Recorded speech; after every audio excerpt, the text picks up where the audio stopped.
Good morning, everybody. I think we have Senator Blumenthal remotely, is that correct? Mr. Chairman. Is it okay, Senator Blumenthal, if we move forward? Absolutely. Thanks very much. Okay, I'll make a brief opening statement. And this is about censorship, suppression, and the 2020 election. Sort of a deep dive when it comes to Twitter and Facebook about the platforms and the decisions they make, how they make them. Can we do better? Do we need to do better? So the first thing I want to talk about here is health risk associated with social media. A 2018 Pew Research Center survey of nearly 750 13 to 17-year-olds found that 45% are online almost constantly, and 97% use social media platforms such as YouTube, Facebook, Instagram, or Snapchat. So why are we having this hearing? The products that these two companies offer, people like and they use. So the bottom line is they've probably been more successful than their wildest dreams, and they're having to make decisions that offend people on the left and the right. And what we're trying to do is look at Section 230 and to see if it needs to be modified or changed, because Section 230 basically allows social media platforms like Twitter and Facebook to pass on information without legal liability. If a newspaper does something you don't like, or you think they've slandered you in a certain way, you can sue them. If a news program does something that you think is out of line, even as a politician with a high bar, you can sue them. These companies have liability protection when it comes to the content that their users engage in. You can sue the person who gave the tweet, but you can't sue Twitter, who gave that person access to the world in terms of what they said. And we got to find a way to make sure that when Twitter and Facebook make a decision about what's reliable and what's not, what to keep up and what to take down, that there's transparency in the system. And I think Section 230 has to be changed, because we can't get there from here without change. But in 2019, a study of more than 6,500 12 to 15-year-olds in the U.S. found that those who spent more than 3 hours a day using social media might be at heightened risk for mental health problems. Another study, 12,000 13 to 16-year-olds in England, found that using social media more than 3 times a day predicted poor mental health and well-being in teens. Other studies also have observed links between high levels of social media use or anxiety. The average millennial checks their phone 157 times daily. I don't know how a member of the Senate, I don't know where we fall. Social media is designed to sustain users' attention with a mix of good user interface design and psychology, creating an addictive mix for users. It's called the slot machine effect, a technique which utilizes a pull to refresh and scrolling mechanisms on news feeds similar to a slot machine. The like button, a feature to provide social validation through a positive feedback loop by measuring and comparing the number of likes a user's content obtains.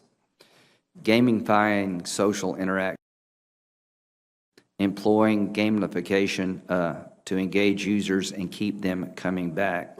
For example, streaks is the one causing the most concern, and using elongating red lines to display the number of days since 2 users interacted.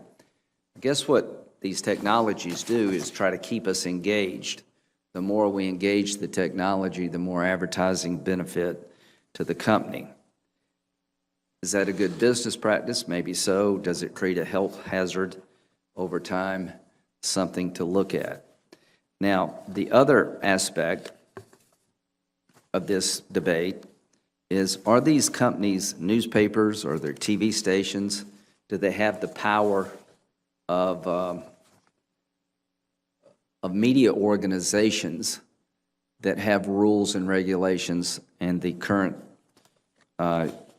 media platforms do not. There are rules about what a television station can do. There are rules about what a newspaper can do. And what I want to try to find out is, if you're not a newspaper at Twitter or Facebook, then why do you have editorial control over the New York Post? They decided, and maybe for a good reason, I don't know, that the New York Post articles about Hunter Biden needed to be flagged, excluded from distribution, or made hard to find. That, to me, seems like you're the ultimate editor. The editorial decision at the New York Post to run the story was overridden by Twitter and Facebook in different fashions to prevent its dissemination. Now, if that's not making an editorial decision, I don't know what would be. It's one thing when we do it in our private lives. Nikki Haley made a post about her concerns about mail-in balloting. It was flagged as something, a claim this hasn't been legitimized. Let me read it to you. The next question to ask is, why is it a crime to raise doubts about the Holocaust? Why should anyone who writes about such doubts be imprisoned while insulting the prophet is allowed? Now, that's the Ayatollah. He's opining that raising doubts about the Holocaust shouldn't be a crime, and he has openly called for the destruction of Israel. His regime has, and his tweet was basically allowed to flourish. Here's what Nikki Haley said. Despite what the media tells us, election fraud does happen, and policies like balloting, harvesting, and mailing ballots to people who don't request them makes that easier. That needs to stop.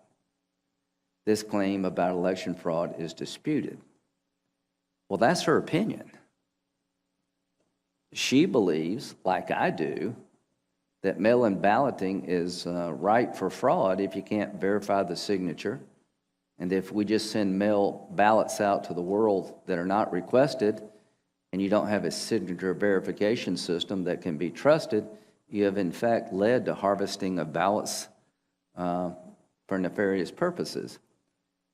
The question for us as a country, at what point do the decisions by these organizations cross a line? At what point do they have to assume responsibility that Section 230 shields them from? And to the people who are about to testify, I consider your products to have changed the world mostly for the good. We're able to interact among ourselves. We're able to talk to each other and share life experiences. We're able to, in real time, communicate to our neighbors and our friends and those who oppose us what we think, with technology that just makes it instantaneous and can literally light up the world. Section 230 was developed to allow these technologies to flourish. Early on, if you could sue Twitter or Facebook for content on a Facebook posting or a tweet, and they were liable for what somebody else said or what they felt or did, then the company would have probably never been in existence. The companies are trying to help us deal with child pornography. We have the Earn It Act that to be able to maintain liability protections when it comes to sexual exploitation of media sites, social media sites, by sexual predators. This committee has passed a bill saying you can only maintain that liability protection if, in fact, you use best business practices. And that's where I think we need to be going. My hope is that we change Section 230 to incentivize social media platforms to come up with standards that are transparent and opaque that will allow us to make judgments about their judgments, that the fact checkers be known, that the community standards, who sets them, what are their biases, and give some direction to these companies because they have almost an impossible task. They're literally trying to engage in telling us what's reliable and what's not based on cable news commentary or tweets from politicians or average citizens. Nobody in a free society has ever had that responsibility before. And the question is, how do you control that responsibility? I don't want the government to take over the job of telling America what tweets are legitimate and what are not. I don't want the government deciding what content to take up and put down. I think we're all in that category. But when you have companies that have the power of governments, have far more power than traditional media outlets, something has to give. And I'm hoping in this hearing today that we can find a baseline of agreement, that Section 230 needs to be changed, that my bias would be to allow the industry itself to develop best business practices to protect the sites against terrorism and child exploitation and other concerns, that we look at the business practices of these companies through a health prism, that some of their practices need to be modified because it can become addictive. You know, we thought tobacco was a good thing for a long time to the point that we sent it to our soldiers in combat. The more we realized about the addictive nature of tobacco, the more we changed our mind about telling the public about the product. So whether or not we do that with social media platforms, that these platforms can be addictive if used too often, I don't know if we need to go there, but I do know that Section 230, it exists today, is got to give. And I think there's Republican and Democrat concern about the power that's being used by social media outlets to tell us what we can see and what we can't, what's true and what's not, to the extent that Section 230, in my view, has to be rewritten. So that's the purpose of this hearing, is to find a way forward to bring about change. And when it comes to social media platforms in Section 230, change is going to come. With that, Senator Blumenthal. Thank you very, very much, Mr. Chairman, and thank you for having this hearing today. And I look forward to cooperating with you, not only in this hearing, but in the upcoming Congress on our Earn It bill, on other measures, because you're absolutely right. Change must come to social media. The fact is, we meet today in an unprecedented and precarious moment in American history. Daily, the president shocks our conscience and shakes the very foundations of our democracy using a powerful megaphone, social media. The president has used this megaphone to spread vicious falsehoods in an apparent attempt to overturn the will of voters. Every day, he posts new threats and conspiracy theories about mail-in ballots and voting machines, lies that contradict his own election security officials and his lawyers. He uses this megaphone potentially to block a peaceful transition of power. Now, Mr. Zuckerberg and Mr. Dorsey, you have built terrifying tools of persuasion and manipulation with power far exceeding the robber barons of the last Gilded Age. You have profited hugely by strip mining data about our private lives and promoting hate speech and voter suppression. You have an immense civic and moral responsibility to ensure these instruments of influence do not irreparably harm our country. I recognize the steps, they're really baby steps, that you've taken so far. The destructive, incendiary misinformation is still a scourge on both your platforms and on others. In fact, Google has been given a pass from today's hearing. It's been rewarded by this committee for its timidity doing even less than you have done to live up to its responsibilities. The recent actions you have taken, in fact, are simply to check the truth of what appears on platforms. Often it is voter suppression and incendiary, malicious misinformation, and you've tried to slow its insidious spread. That's not censorship. That's moral and civic responsibility. Now, I believe, and I hope the chairman agrees, that a series of hearings on big tech is long overdue on antitrust issues, on privacy concerns, and Section 230. I have urged, in fact, a breakup of tech giants because they've misused their bigness and power. Breaking off, for example, WhatsApp and Instagram. Rigorous privacy protection because consumers should have control over their own data. And indeed, Section 230 reform, meaningful reform, including even possible repeal in large part, because their immunity is way too broad, and victims of their harms deserve a day in court. But this hearing is certainly not the serious proceeding that we need. It may become a political sideshow, a public tar and feathering. My colleagues seem to want to ignore the foreign disinformation campaigns intended to interfere in our democracy and calls for murder of FBI Director Wray and Dr. Fauci. What we've seen here are fighting words and hate speech that certainly deserve no free expression protection. The fact is that the purpose of today's hearing seems as much to bully or browbeat you, Mr. Zuckerberg and Mr. Dorsey, from taking even more responsible action by threatening cuts to Section 230.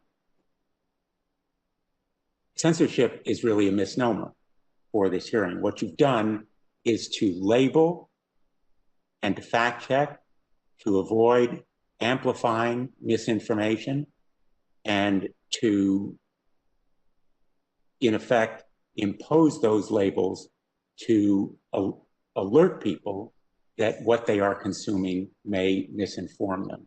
And Facebook took down ads for Biden in Michigan and the ACLU in Colorado for mistaken information about voting. In short, there was action that affected both sides.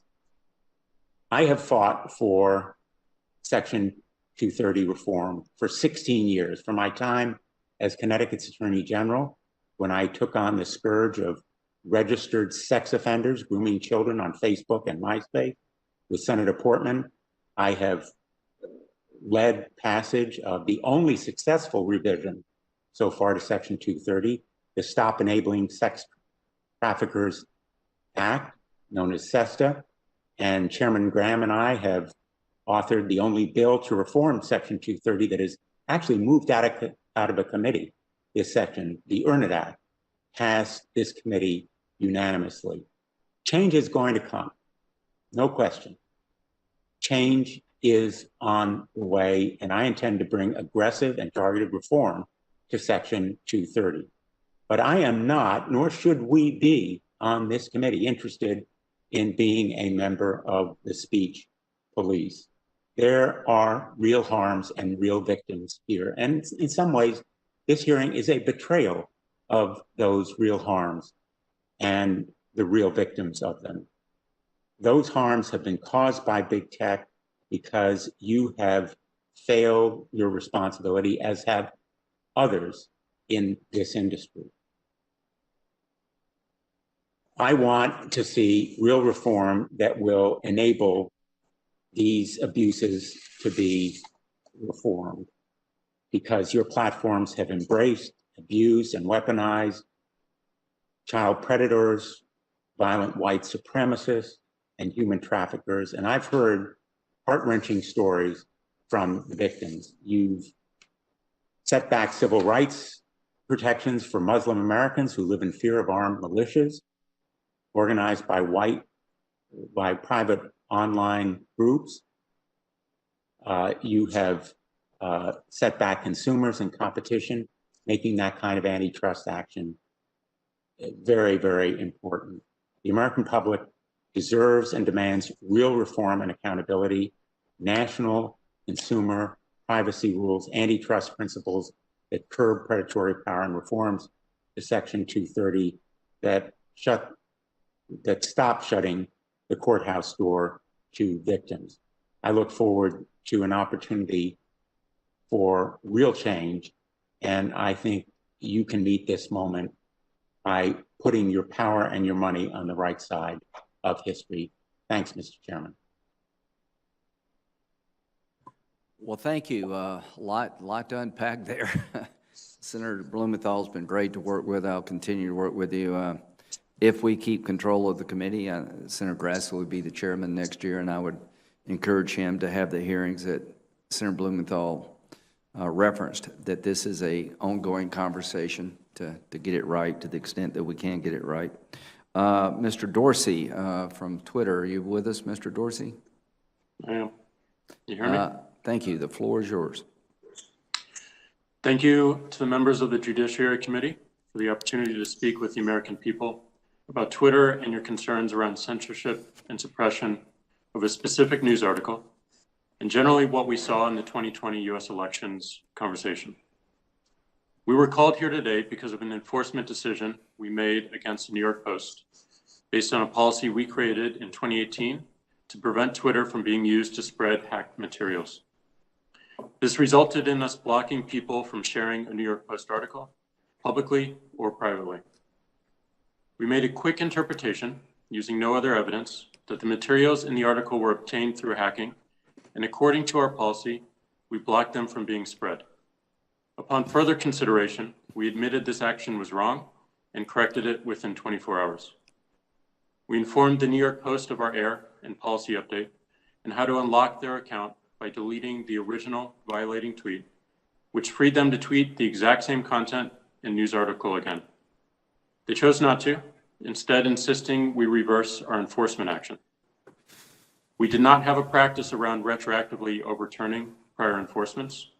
This incident demonstrated that we needed one, and so we created one we believe is fair and appropriate. I hope this illustrates the rationale behind our actions and demonstrates our ability to take feedback, admit mistakes, and make changes, all transparently to the public. We acknowledge there are still concerns around how we moderate content, and specifically our use of Section 230.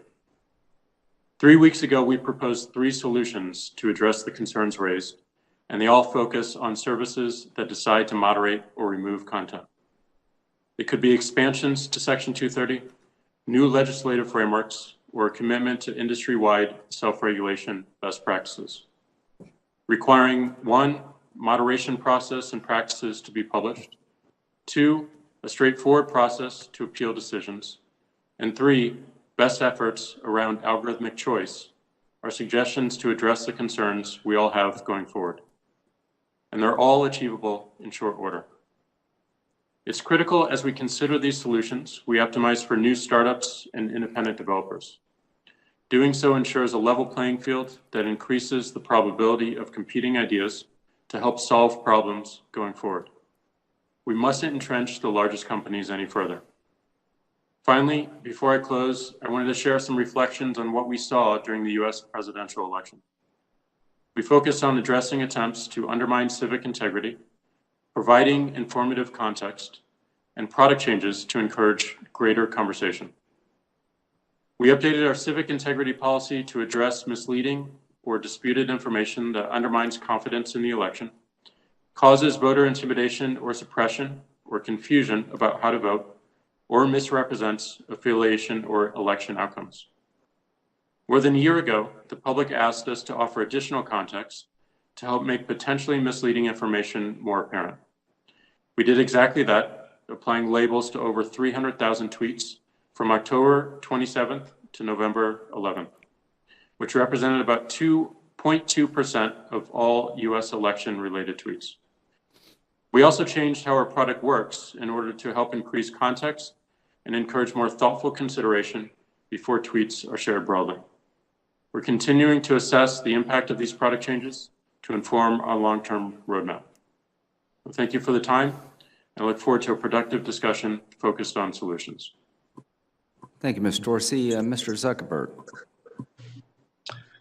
Thank you, Chairman Graham, Ranking Member Blumenthal, and members of the committee. At last month's hearing, I spoke about the role internet platforms play in supporting democracy, keeping people safe, and upholding fundamental values like free expression. People have deeply held beliefs about these issues and can reach very different conclusions about the right balance. We try to do what's best for our community and the world, acknowledging that there are difficult trade-offs. I believe that some of these trade-offs and decisions would be better made through a democratic process, and I look forward to discussing that today. But first, I want to update you on our efforts during the election. At Facebook, we took our responsibility to protect the integrity of this election very seriously. In 2016, we began to face new kinds of threats, and after years of preparation, we were ready to defend against them. We've built sophisticated systems to protect against election interference that combine artificial intelligence, significant human review, and partnerships with the intelligence community, law enforcement, and other tech platforms. We've taken down more than 100 networks of bad actors who are trying to coordinate and interfere globally. We established a network of independent fact-checkers that covers more than 60 languages. We made political advertising more transparent on Facebook than anywhere else, and including TV, radio, and email. And we introduced new policies to combat voter suppression and misinformation. Still, the pandemic created new challenges: how to handle misinformation about COVID and voting by mail, how to prepare people for the reality that results would take time, and how to handle if someone prematurely declared victory or refused to accept the result. So in September, we updated our policies again to reflect these realities of voting in 2020 and make sure that we were taking precautions given these unique circumstances. We worked with local election officials to remove false claims about polling conditions that might lead to voter suppression. We partnered with Reuters and the National Election Pool to provide reliable information about results. We attached voting information to posts by candidates on both sides and additional contexts to posts trying to delegitimize the outcome. We locked down new political ads in the week before the election to prevent misleading claims from spreading when they couldn't be rebutted. We strengthened our enforcement against militias and conspiracy networks like QAnon to prevent them from using our platforms to organize violence or civil unrest. Altogether, I believe this was the largest election integrity effort by any private company in recent times. This is what people expect of us. And I'm glad that from what we've seen so far, our systems performed well. But election interference remains an ongoing threat that will never fully be solved, so we continue to improve with each election. But our integrity work is really only half the story. We also ran an unprecedented civic engagement program to encourage people to take part in our democracy. We ran the largest voter information campaign in history. 140 million people visited our voting information center, including more than 33 million on election day alone. We estimate that we helped more than 4.5 million people register to vote and helped states recruit 100,000 poll workers. This was done in a transparent and nonpartisan way as part of our ongoing commitment to supporting the civic process. And on top of these efforts by Facebook, my wife Priscilla and I personally donated $400 million to support election officials around the country in making sure that they had the infrastructure they needed to enable everyone to vote safely during this pandemic. In my last testimony, I said that people would judge us by our performance during this election. And I believe that the full story is not only how we handled bad behavior on our platforms, but also how we encouraged civic engagement more broadly. I'm proud of the work we've done to support our democracy, and I look forward to discussing this. I also welcome the opportunity to discuss internet regulation. I believe we are well overdue to update the rules for the internet around content, elections, privacy, and data portability. There are important questions here, including who should be responsible for what people say online. For any system to work, I believe there needs to be a transparent process that people feel they can trust. And this will be difficult, especially since our country is so divided, but I believe it's the only way to address these issues for the long term. The challenges that we face are deeper than any one platform.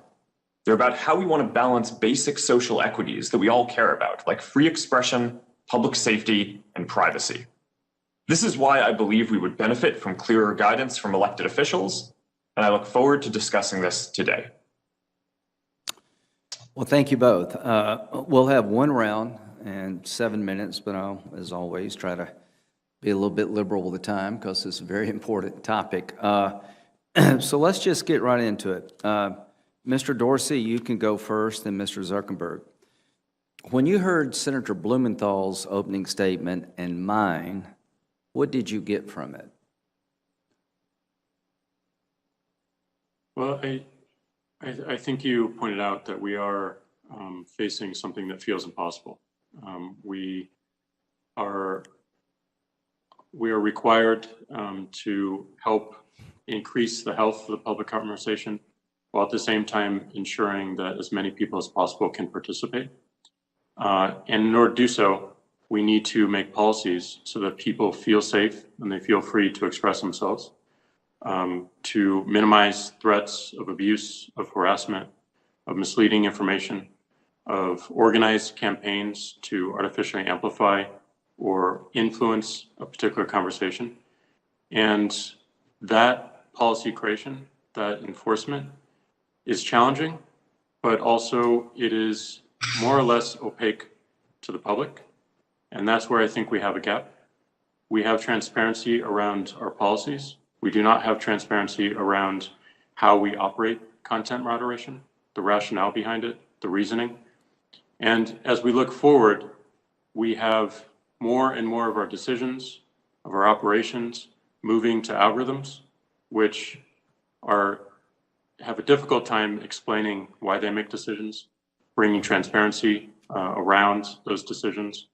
And that is why we believe that we should have more choice in how these algorithms are applied to our content, whether we use them at all, so we can turn them on or off, and have clarity around the outcomes that they are projecting and how they affect our experience.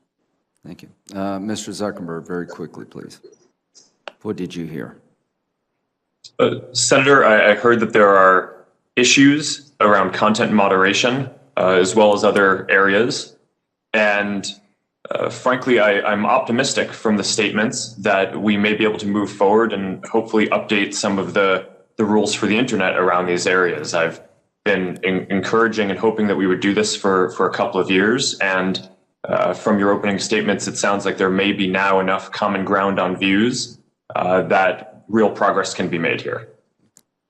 So from my point of view, the question for us is, when it comes time to flag content as being reliable or not reliable, do either one of you believe that the government should do that?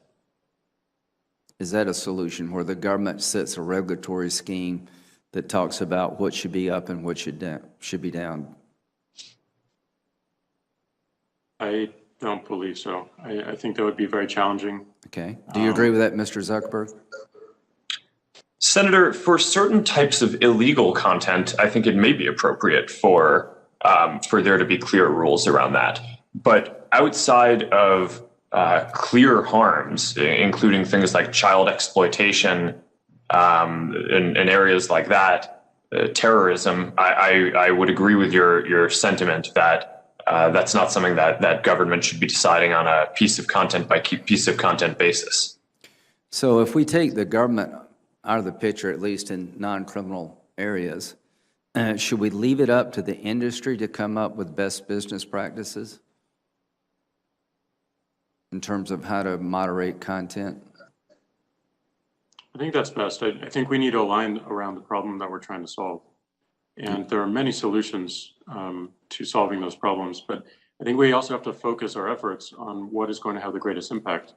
And we believe that the greatest impact is going to be found in how we deal with algorithms, how we use those algorithms, because they are responsible for showing us what we see or what we don't see. And there needs to be more choice in their use. Do you agree with that, Mr. Zuckerberg?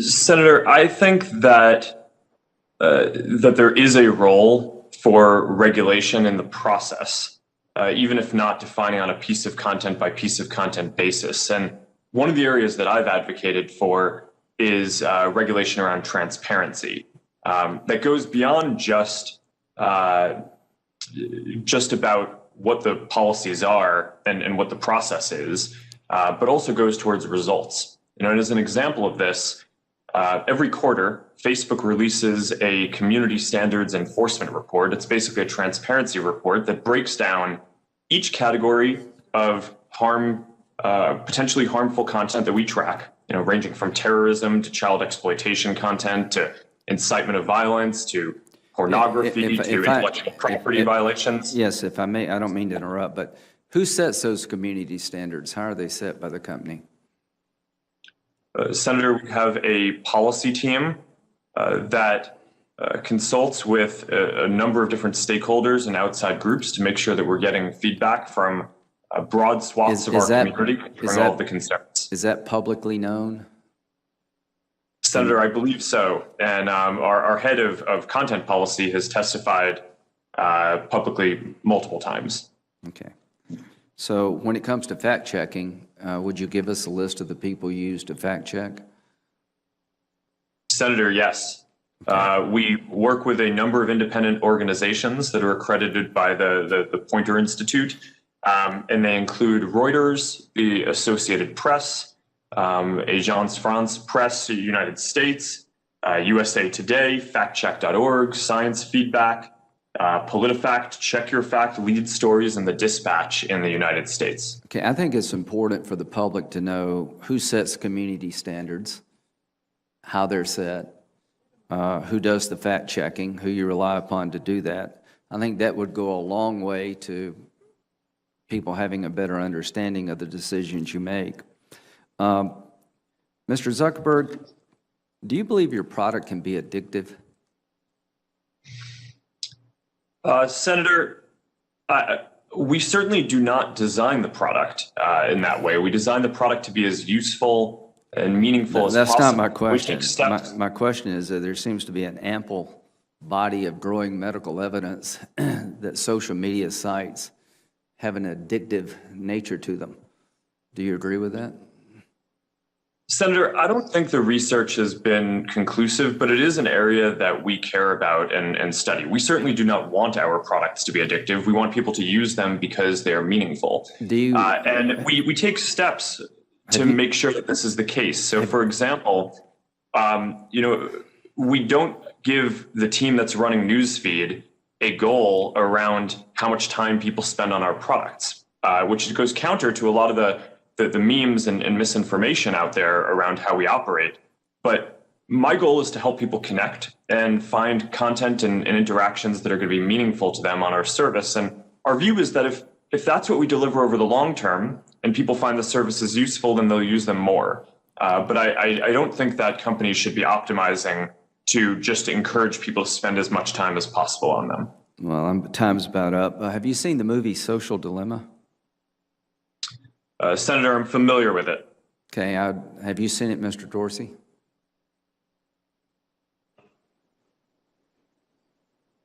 No, I have not. I would encourage both of you to see it. So here's what I think we're going to do on the committee over time, I hope, is to ask the question more directly, are these social media sites addictive? Do they have a public health component that needs to be addressed? For years, we thought tobacco was a great thing. We found out tobacco was not such a great thing. The medical science around these websites are becoming very concerning to me, particularly among children, and that you can manipulate how many times you watch. And you can set these media sites up so that people will constantly interact. So to both of you, I appreciate coming before the committee. We've got a long way to go. I don't think the government needs to regulate what we think or what we say, but we've got to up our game here. And I'll end with this last question. Do both of you support change to 230, reform of Section 230? Senator, I do. Mr. Dorsey? Yes. Thank you. Senator Blumenthal.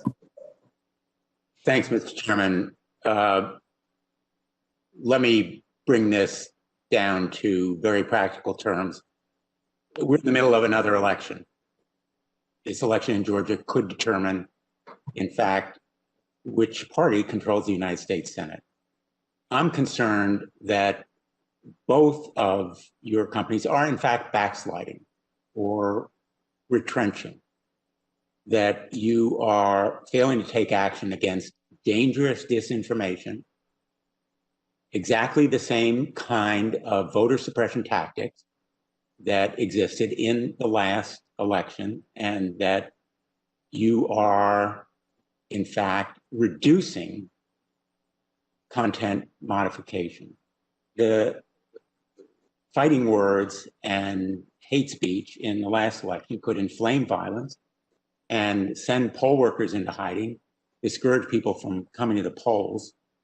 We have to expect the same kinds of malign tactics. In fact, they are already visible, and I'm going to ask, Mr. Chairman, that these posts and tweets be entered into the record, if there's no objection, that are aimed at delegitimizing the election in January. My question to you is, will you commit to the same kind of robust content modification playbook in this coming election, including fact-checking, labeling, reducing the spread of misinformation, and other steps, even for politicians, in the runoff elections ahead?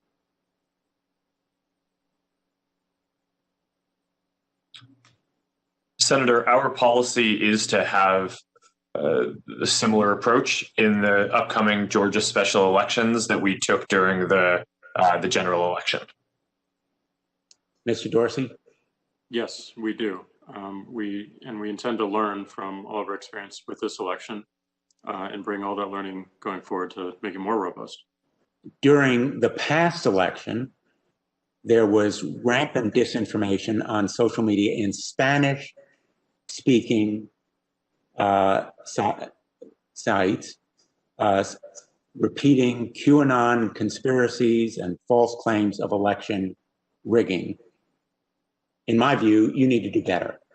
Will you commit to taking steps to improve content modification for Spanish-speaking communities before the Georgia runoff? Senator, this is something that we are already working on and worked on ahead of the general election. We have multiple fact checkers who focus on the Spanish as a language, and we made sure that we translated our voter information center into Spanish, which we showed at the top of Facebook and Instagram to everyone who uses those products in Spanish in the U.S. Those are a couple of the steps that we've taken, and we're certainly committed to focusing on this. And yes, we will, in partnership with Latinx civil rights groups. I'd like to know, and perhaps you could submit to me within 1 week, what additional steps you're going to take, because this Georgia runoff is underway. And as I've indicated, I've seen a backsliding and retrenchment that is very deeply troubling, that have enabled the spread of this disinformation, the restarting of certain algorithms, for example, that promote or amplify misinformation is very, very troubling. And I think I want to know within a week what additional steps you're taking to enhance the efforts to stop this kind of amplification and spread. Let me ask about Facebook community standards, which ban language that, quote, incites or facilitates serious violence.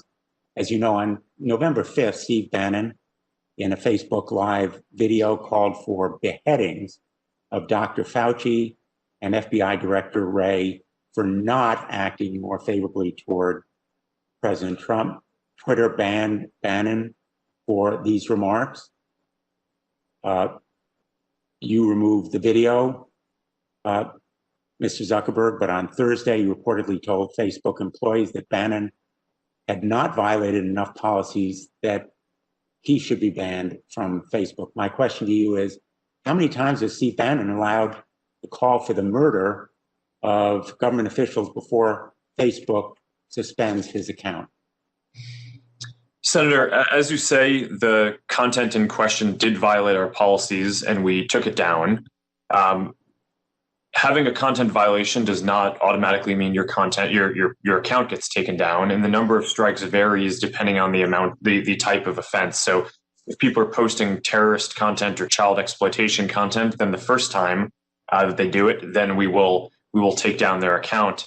For other things, it's multiple. I'd be happy to follow up afterwards. We try not to disclose these. Down his account. Sorry, I didn't hear that. Will you commit to taking down that account, Steve Bannon's account? Senator, no, that's not what our policies would suggest that we should do in this case.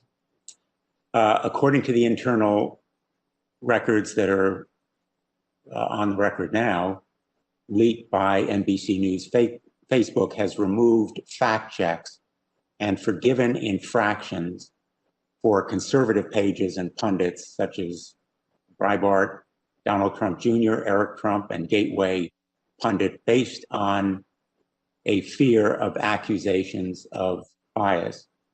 Has Facebook avoided penalizing or fact-checking conservative pages that had violated its policies based on concerns of political bias and allegations of bias? Senator, no, we haven't done that. And I think that those reports mischaracterize the actions that we take. I'm not aware of any instance where we have overturned a fact check specifically. And certainly no action like that would be taken for the reasons that you're saying. What we do sometimes is apply some judgment on whether the repeat offender policies would render too harsh of a penalty, but that's different from overturning a specific fact check, and is not done for the reasons that you said. Well, I'm very concerned that, in fact, Facebook seems to have a record of making accommodations and caving to conservative pressure, and the president has tried to use an executive order on Section 230 to again bully or browbeat and exert pressure on you and others in this industry. They're, in effect, working the refs and they're winning. Let me ask you about antitrust issues. In 2013, Facebook bought Onavo, which is a virtual private records network that claimed to protect users' privacy. In fact, Onavo's access to private information about its users provided Facebook with unparalleled ability to track potential competition. I want to know whether Facebook used data from Onavo when it decided to purchase WhatsApp in 2014. Senator, I believe that data from Onavo was one of the sources that the team looked at, but I don't think it would have taken using Onavo to understand that WhatsApp was a great product. And I don't think that was determinative in my decision to pursue that. Well, in fact, the House antitrust report says Onavo data was used to determine whether WhatsApp was, quote, killing Facebook Messenger, end quote. My time has almost expired, but let me just say finally that antitrust action by the Federal Trade Commission is long overdue. I believe that decisive action is necessary, including very likely breaking up Facebook as a remedy. All options ought to be on the table, including divestment of Instagram and WhatsApp. The FTC ought to impose strict conditions on how Facebook uses consumer data and competes with rivals, because the abuse of competition must end. Mr. Chairman, I ask that 3 letters from civil rights groups regarding disinformation and hate speech on Twitter, Facebook, and YouTube, and also a letter from a coalition of children's protection advocates on the Earn It Act and child sexual abuse material on digital platforms be entered into the record. Thank you both for being here today. Without Thank you, Mr. objection, Senator Cornyn. Thank you, Mr. Chairman. Well, I'm glad to hear both of our witnesses today say that Section 230, that they are open to reform, because I think it's fair to say the internet has outgrown Section 230. And while we've made some modifications when it comes to terrorism and when it comes to child exploitation, I think there's more to do. But I think the question is going to be how this regulation is going to come to pass. I know there's some, including on this committee, who suggest that maybe we ought to create a private right of action so that individuals can sue over claims of violated rights on your platforms. I think that's one form of regulation. It's called regulation by litigation, but it's certainly not my first choice, and it's not optimal. And I don't think it's something we ought to be embracing in the first instance.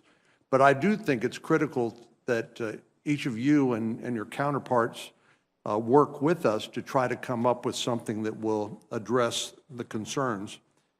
And the basic concern I have is it's hard to know exactly how to classify your business model. It's we have a provision in the Bill of Rights protecting freedom of the press, but yet here, while we would never let the government regulate what the press writes or doesn't write, essentially we are allowing private companies, which are now de facto public forums, to regulate that speech. And I'm no more comfortable delegating those decisions to you than I am delegating to you my vote in the last or upcoming elections.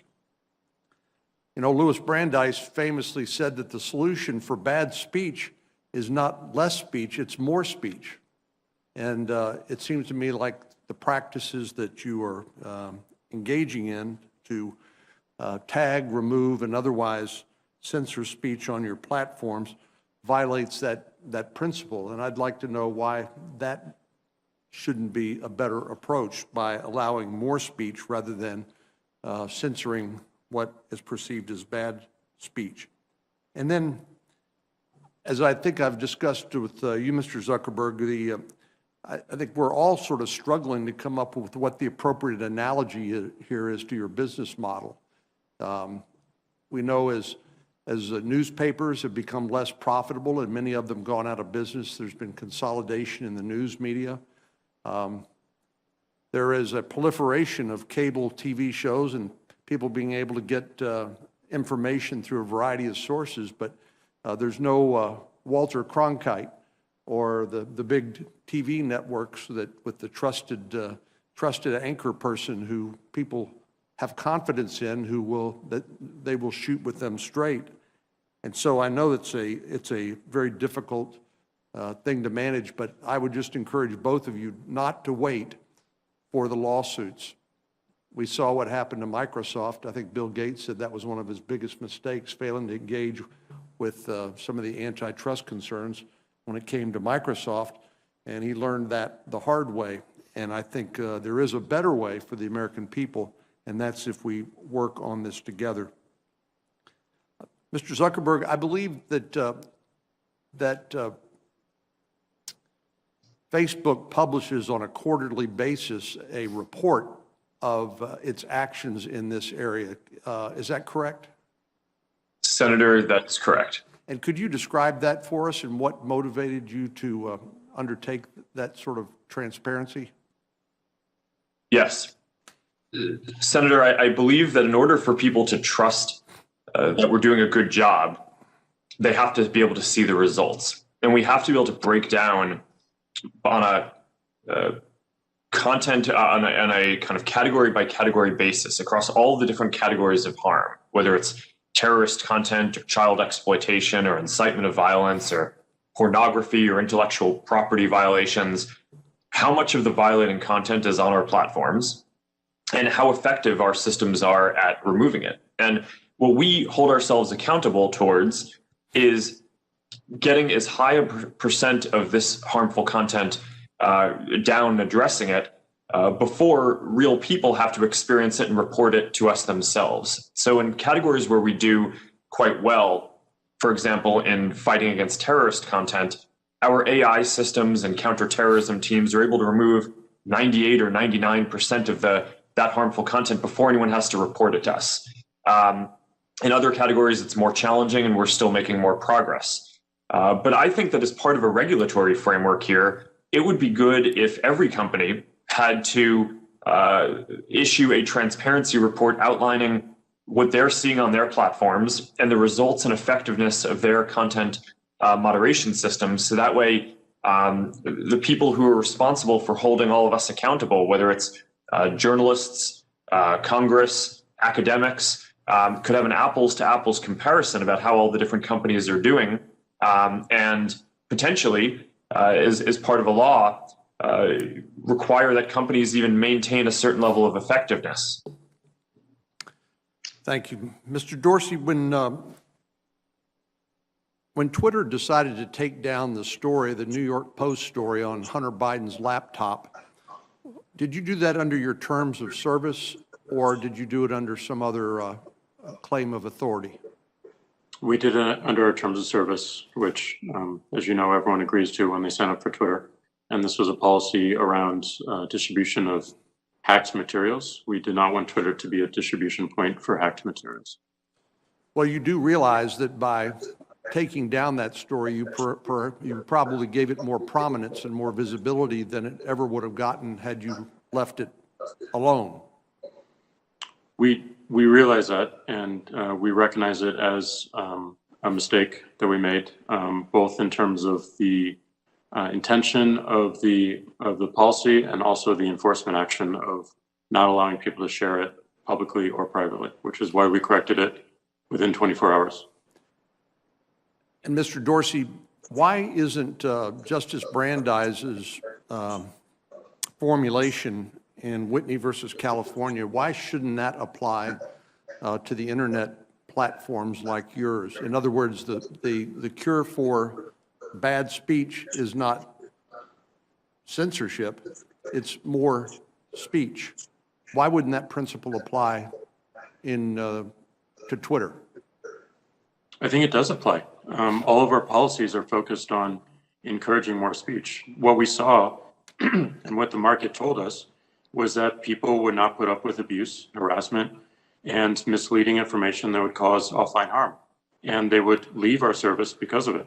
So our intention is to create clear policy, clear enforcement that enables people to feel that they can express themselves on our service and ultimately trust it.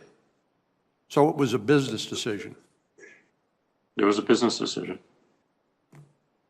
Thank you. Senator Feinstein.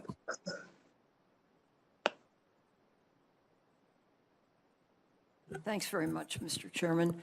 Mr. Dorsey, in recent hearings before the Senate Commerce Committee, you said, I think, that Twitter has a policy against misinformation relating to civic integrity. President Trump and his allies have tweeted hundreds of false claims about the 2020 election. Trump has falsely claimed victory and alleged widespread voter fraud. So here's the question. Does misinformation about the results of an election and voter fraud relate to civic integrity? Why or why not? Yes, it does, and we label those tweets when the election has not been called yet, or multiple sources have called it differently. I'm sorry, I didn't understand that. Did you say you have been able to tweet? No, we have labeled the tweets that would indicate a different result in the election, called by multiple sources. I see. At what point was that done? Throughout the period, October 11th to up till today. So when the tweet was initially came in, how long was it before you, quote, updated it? We didn't update it. We put a label on it pointing to the broader conversation. Our goal is to connect people with more information around what's happening with the election. And that was, and that occurred anywhere from 5 minutes to 30 minutes, but as quickly as we can. Thank you. Is 30 minutes the maximum time? I don't know. We can get you that information. Would We'll you, follow up. I'm interested in this. Does misinformation about the results of an election and voter fraud relate to civic integrity? Why or why not? Yes, it does. And we also label those tweets that would indicate whether fraud was happening. And again, we connect those to larger conversations on the platform. So we want to provide context here. That is our goal, providing more context, providing more information. Okay, now a specific question, and I'm not sure actually what the answer to this should be, but on November 7, President Trump tweeted, and I quote, "I won this election by a lot," end quote. Obviously, that's not true. President Trump lost the election. The warning label that Twitter has applied to the tweet says, and I quote, "Official sources may not have called the race when this was tweeted," end quote. Do you believe that label goes far enough to prevent the tweet's harms when the tweet is still visible and not accurate? I do, because it's not just the surface level label. It points to a collection of news articles, of information and conversation that gives you an expansion on what's happening with the election. I guess, you see, my concerns are that these tweets arouse people. And it seems to me that the entity that runs this operation ought to have an understanding that when there is a major situation, that the tweets can play a unique role in either reassuring or stirring people up to unacceptable levels. Could you comment on that? Well, I agree in spirit. I mean, our policy is focused on misleading information around the election and the civic process to provide greater context, to provide additive information so that people can make decisions around what's happening within the election. And that is 3 phases. That's the run up to the election, that's election day, and also the phase we're in right now, post-election. So our policies and enforcement are focused on providing more information, more context to people in those 3 phases. Well, let me give you a specific. On November 7, President Trump tweeted this, "I won this election by a lot," end quote. That's obviously not true. President Trump lost the election. The warning label that Twitter has applied to the tweet says, and I quote, "Official sources may not have called the race when this was tweeted," end quote. Now, here's the question. Does that label do enough to prevent the tweet's harms when the tweet is still visible and is not accurate? I believe it's really important that we show people a broader context, and that is the intention of the label. It is not just text below a tweet. It is a link to connect to a much larger conversation and news articles across the spectrum. Well, give me an example of what would have to happen before the situation would warrant a stronger response.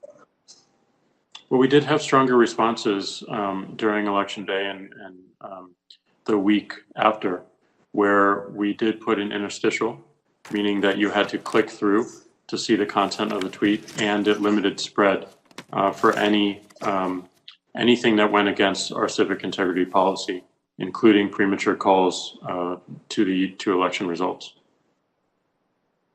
Well, let me give you one more.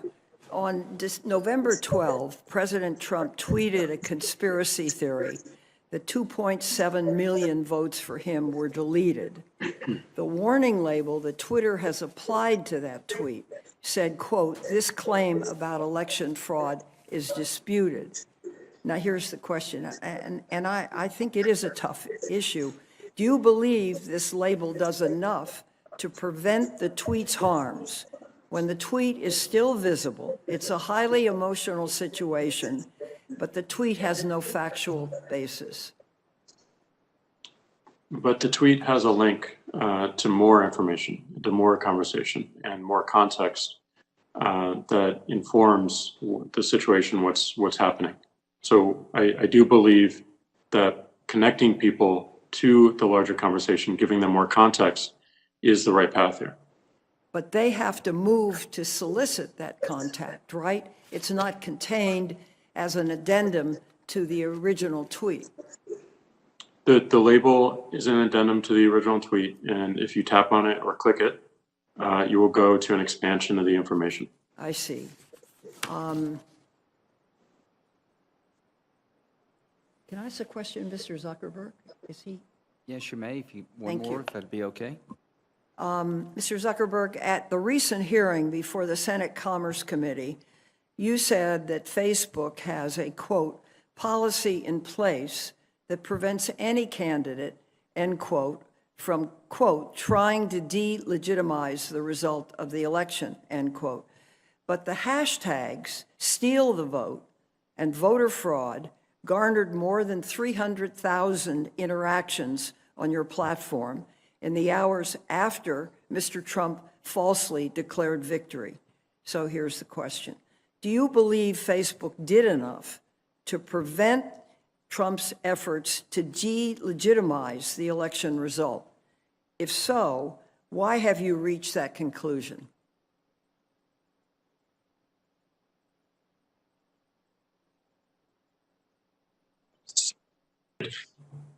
Senator, I believe that we've taken some very significant steps in this area, not just the adding additional context to specific posts and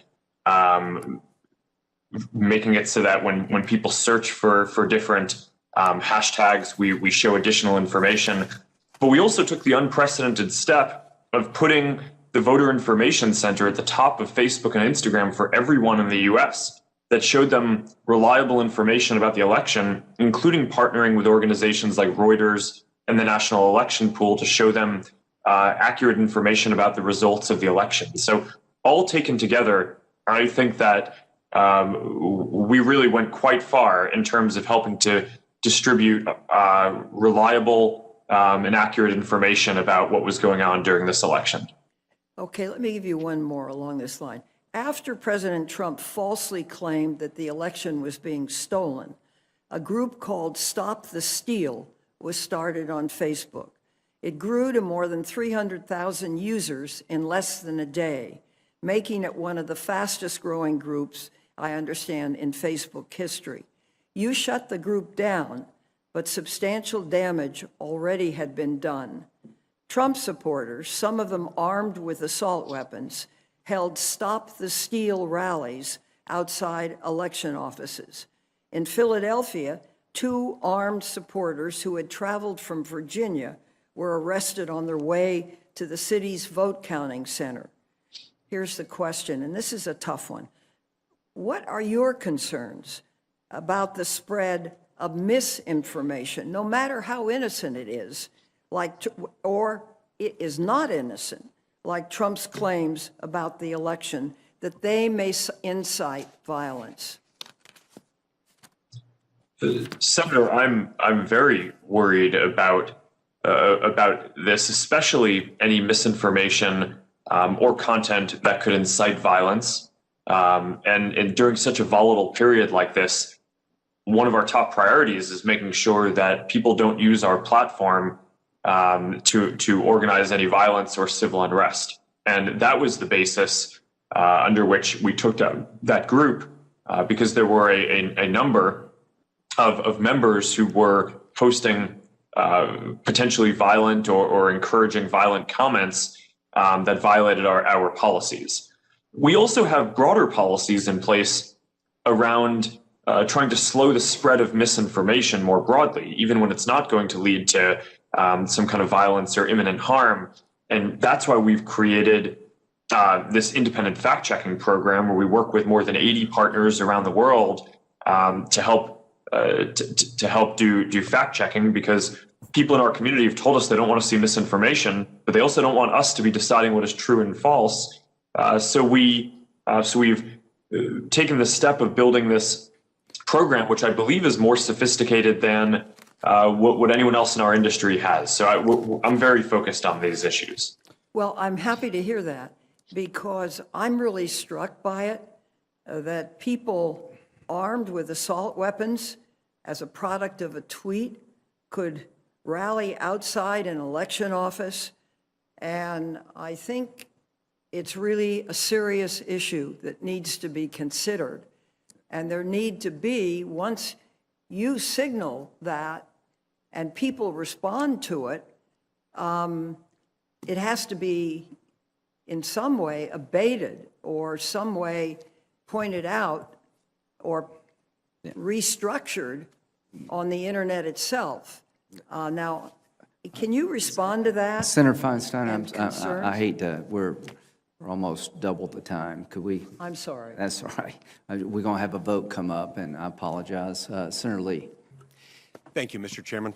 First, I'd like to note that as far as the president's arguments about the election and how they turned out, inciting violence, I'd like to point out here that the only violence that I'm aware of has occurred in connection with Antifa. Antifa's response to pro-Trump peaceful rally attenders. So I don't quite understand that. Maybe we'll have a chance to dwell on that more in a minute. But first, I want to talk a little bit about federal law, existing federal law, and what it requires. Section 5 of the Federal Trade Commission Act prohibits businesses from engaging in unfair or deceptive trade practices. Compliance with this particular law requires that there be some consistency between what a company represents as their practices and their products and what they actually are. In other words, you can't sell one thing and provide another under the guise of providing something different than what's being sold. Both Twitter and Facebook represent and have represented for years to their users, their customers, that they take a neutral approach to election content moderation. However, as we've heard today, and as we will continue to hear today and into the foreseeable future, there are instances in which your platforms are taking a very distinctively partisan approach, and not a neutral one, to election-related content moderation. For example, just days before the election, Twitter suspended the account of Mark Morgan. Now, Mark Morgan is the commissioner of the U.S. Customs and Border Protection Office. And they suspended Commissioner Morgan's Twitter account, specifically for a tweet celebrating the success of the U.S. southern border wall. Apparently, Commissioner Morgan's tweet, his comments about the border wall, violated Twitter platform rules governing what it calls hateful conduct. Now, I've read the offending post, and the offending post from Commissioner Mark Morgan reads as follows. At CBP and the Army Corps of Engineers, continue to build new wall every day. Every mile helps us stop gang members, murderers, sexual predators, and drugs from entering our country. It's a fact. Walls work. Period. Close quote. Mr. Dorsey, can you tell me, in one sentence, what exactly is hateful about Commissioner Morgan's tweet that I just read? Well, we evaluated this tweet again, and we found that we were wrong. That was a mistake, and it was due to the fact that we had heightened awareness around government accounts during this time. So that was a mistake. We reverted it. Thank you. I appreciate that, and we're going to get back to more of that in a minute and get back to the fact that, I understand that mistakes happen. But what we're going to see today is that mistakes happen a whole lot more almost entirely on one side of the political aisle rather than the other. Now, Commissioner Morgan's statement in that tweet, as was initially taken down, is factual. There's nothing remotely hateful about it, and yet it was taken down. Now, on October 15th, Facebook relied on a third-party fact-checker's assessment to ban 2 advertisements from Facebook for, quote, partly false information. Now, both of these advertisements were factual in nature. They revealed Joe Biden's and Kamala Harris's views on late-term abortion. Joe Biden has stated that he won't accept any restrictions on abortion, and Senator Harris's views are such that she voted against requiring care for a child born alive during a botched abortion.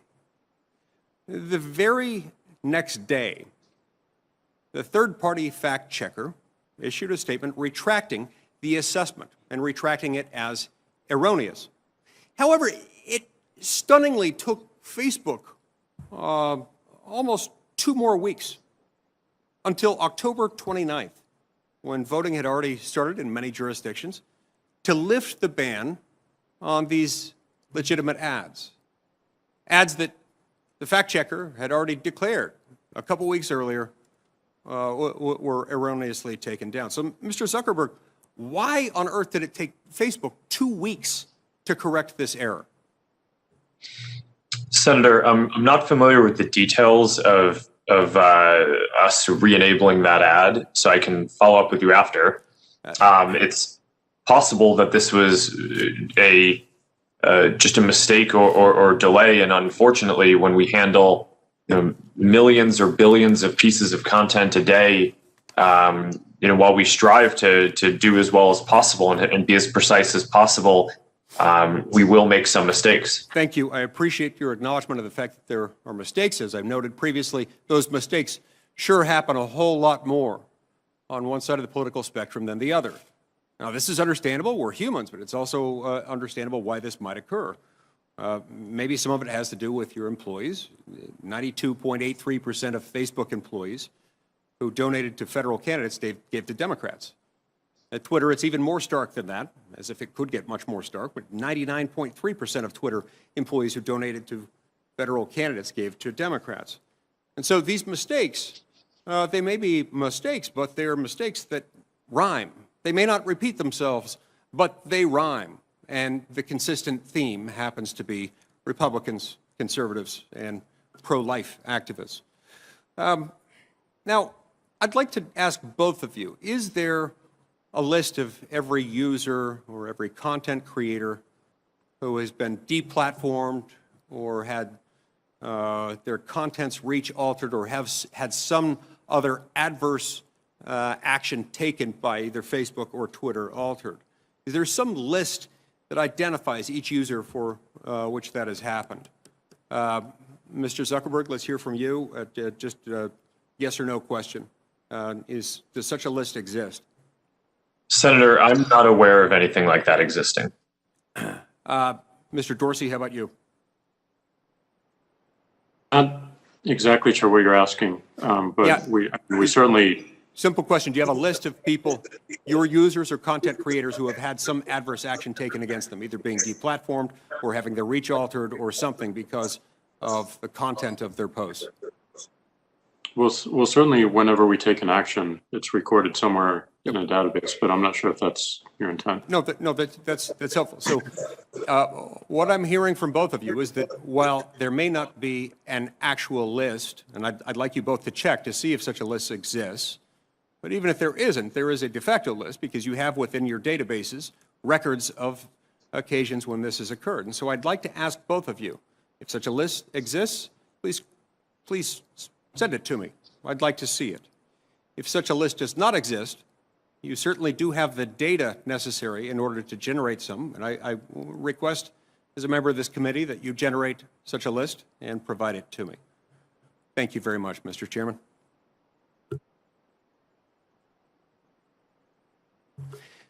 Senator Graham, the chairman of the committee, has stepped out momentarily.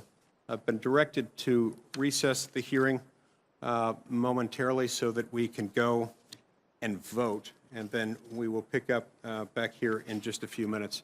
I would like to, as long as I have the gavel momentarily, I'm going to ask one more question before I leave to go vote, and then we'll recess the hearing after this question. And could I ask when we're coming back? I've been waiting to ask questions for an hour now. Yeah, we'll be coming back as soon as Senator Graham returns. He left to vote in just a moment ago. He'll be back.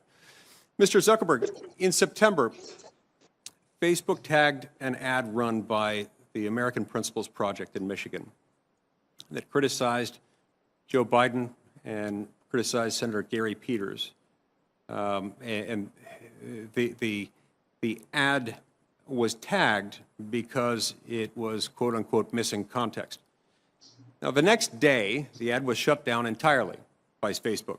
Facebook relied on a supposed fact check from PolitiFact, which is a nice way for you to avoid taking accountability for the problem, except that the facts check in question literally said that the ad, quote, makes, quote, predictions we can't fact check. Apparently this had to do with lacking context. So when did lacking context become a new standard for political ads? I mean, all political ads, all ads in general, but certainly all political ads lack context. Ben Sass just finished a resounding victory in Nebraska. And I haven't seen his TV ads, but I'm sure they're brilliant. This guy's made for television.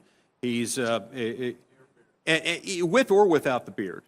And I'm sure his ads didn't say, Ben Sass, great senator, but not that great of a hockey player. Or there is always context that is lacked out, that is lacking, left out in any advertisement.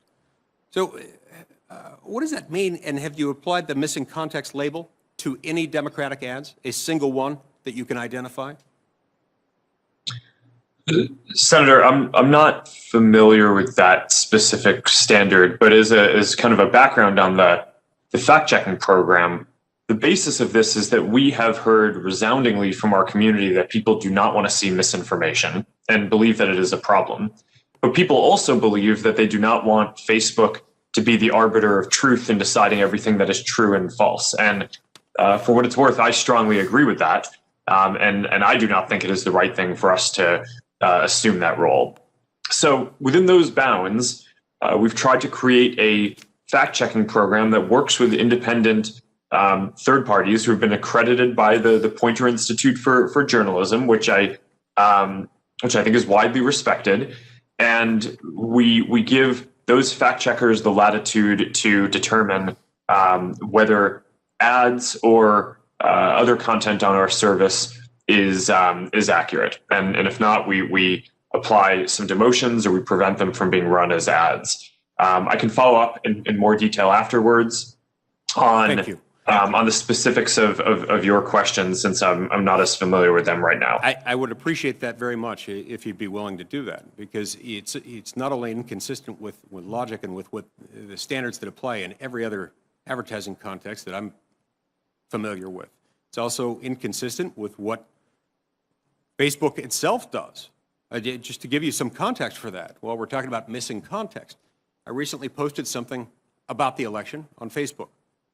And my Facebook post was almost immediately tagged with the following, quote, election officials say that voter fraud, which is historically rare, has not affected the outcome in this election. They have confirmed that mail-in voting was conducted in accordance with state voting rules, close quote. Now, I find this a little disturbing. Tag, to me, sounds a whole lot more like state-run media announcing the party line rather than a neutral company, as it purports to be, running an open online forum. This kind of editorializing insulates people from the truth, and it insinuates that anyone concerned about voter fraud must be crazy. It also states it as if it were an irrefutable, neutral, objective fact. Now, maybe these kinds of concerns are out of the mainstream in Palo Alto, but they're not out of the mainstream with the rest of America. And I have to reiterate, I hope this kind of manipulation wasn't intentional, but it's getting harder and harder for me to accept the premise that it could be anything but intentional. And if it was intentional, it's yet more evidence that Facebook's actions surrounding this election are incongruent with the promises that you've made to your own users. And that's a problem. Consistent with the directions I've been given by Chairman Graham, we're now going to recess. I predict we'll be in recess for no more than 10 or 15 minutes until Chairman Graham returns. We stand in recess.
The committee will come to order. Senator Leahy. Thank you. Can you hear me all right? Yes, sir. Good. Well, let me We start can by see you saying too, Senator. You look Beg great. pardon? It's my thick head of hair. That's what does it. But I want to say that I recognize the challenging position that the social media companies are in. You know, your platforms host much of the news that America and actually the world use to stay informed. So you're on the front line of both domestic and foreign disinformation campaigns, and you have to balance American ideals like freedom of speech. You have to limit hate speech. You have to limit dangerous misinformation. That's a significant challenge. I saw one of the people who came here to demonstrate last weekend in Washington saying they were there because they had found out that China had 1 minute before the polls closed dumped millions of votes for Joe Biden. And somebody said, well, what do you mean? They said, well, it was on the internet. It's got to be accurate. But now your platforms have taken some positive steps. I mentioned that one thing, and I hear from people all the time to stop me with some of these misinformation, sometimes very dangerous misinformation. They've gotten it from your platforms. And I have to think you can and must do better. You know, our security, I think even our democracy, understanding a basic truth depends upon you doing a better job. President Obama described the escalating erosion of the acceptance of facts, of science, of clear evidence as truth decay. Well, without facts, it's hard to imagine how a government by and for the people can exist, and your platforms can bring people together. I think often they act as a form of driving people apart. Now, during this election, President Trump has emerged as the most prominent distributor of false and misleading election information. He still does it. It's nothing short of propaganda. Without evidence, he routinely claims the election was rigged, says that states actually cheated and fixed the results. He even claims that millions of Trump votes were deleted. And he's doing that while his own Department of Homeland Security is saying the election was the most secure in American history. And there's no evidence that any voting system deleted or lost votes, changed votes, or was any way compromised. That's what our own U.S. government is saying, when the head of government, the president, is saying just the opposite. So it may make him feel better about the fact that he lost badly, but we shouldn't have to put up with it. So I have a question for both of you. Has Facebook or Twitter conducted an in-depth post-mortem review of election misinformation spread on your platforms? Not just what you labeled, but how far the misinformation reached. Have you done that kind of a post-mortem?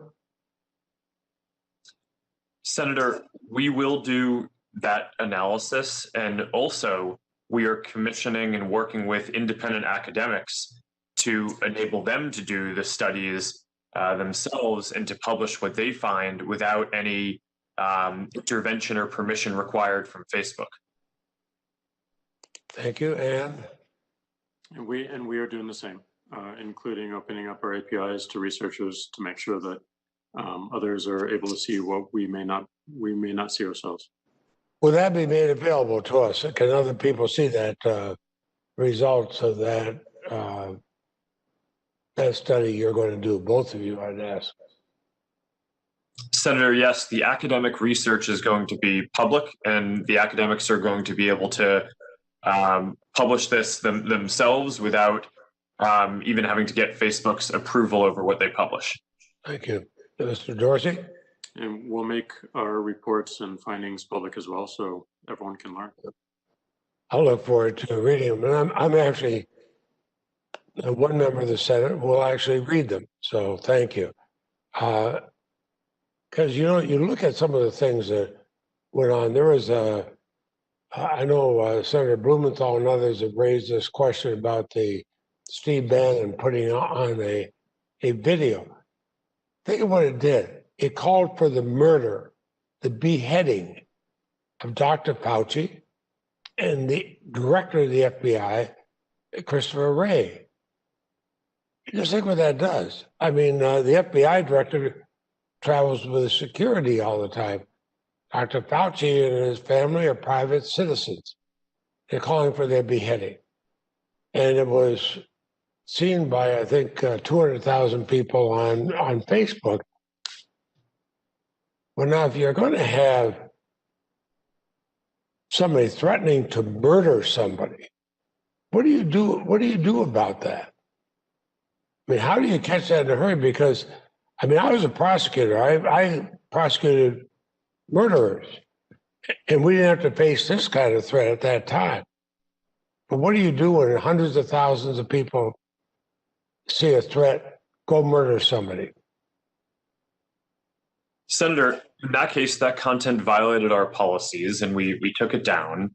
And as has been the subject of some of the other questions, if someone had multiple offenses like that, we would remove their whole account. Well, that I'm sure that's the threat that they do. If they multiple times say go out and murder somebody, cut off their head, we're going to face a real problem. Facebook will take down our posting. Oh my goodness, what a deterrent. So, Senator, what we try to do is identify content that violates our policy before anyone in the community has to see it or even report it to us.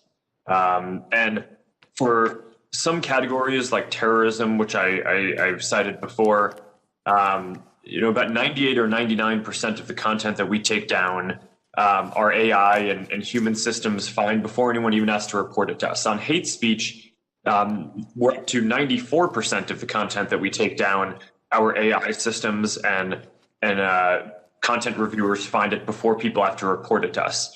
What we try to drive on more effectiveness is basically finding more and more of that harmful content earlier before it is seen broadly across our system. Well, let me ask you about that because, we've had these discussions before. I'm deeply concerned about Facebook's role in spreading hate speech in Myanmar. Hate speech that helped fuel a genocide against the Muslim Rohingya people. And I mean, horrible. I've seen the pictures. I've seen what's happened to the genocide. Now, you've made some progress about this since you and I talked about it last.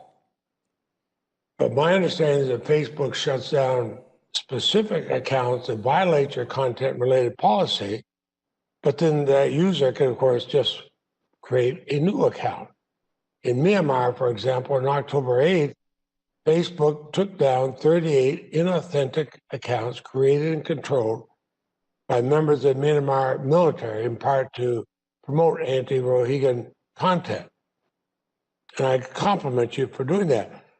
But the Myanmar military just turned around and created new accounts to promote the same content. So in some way, you got a whack-a-mole problem here.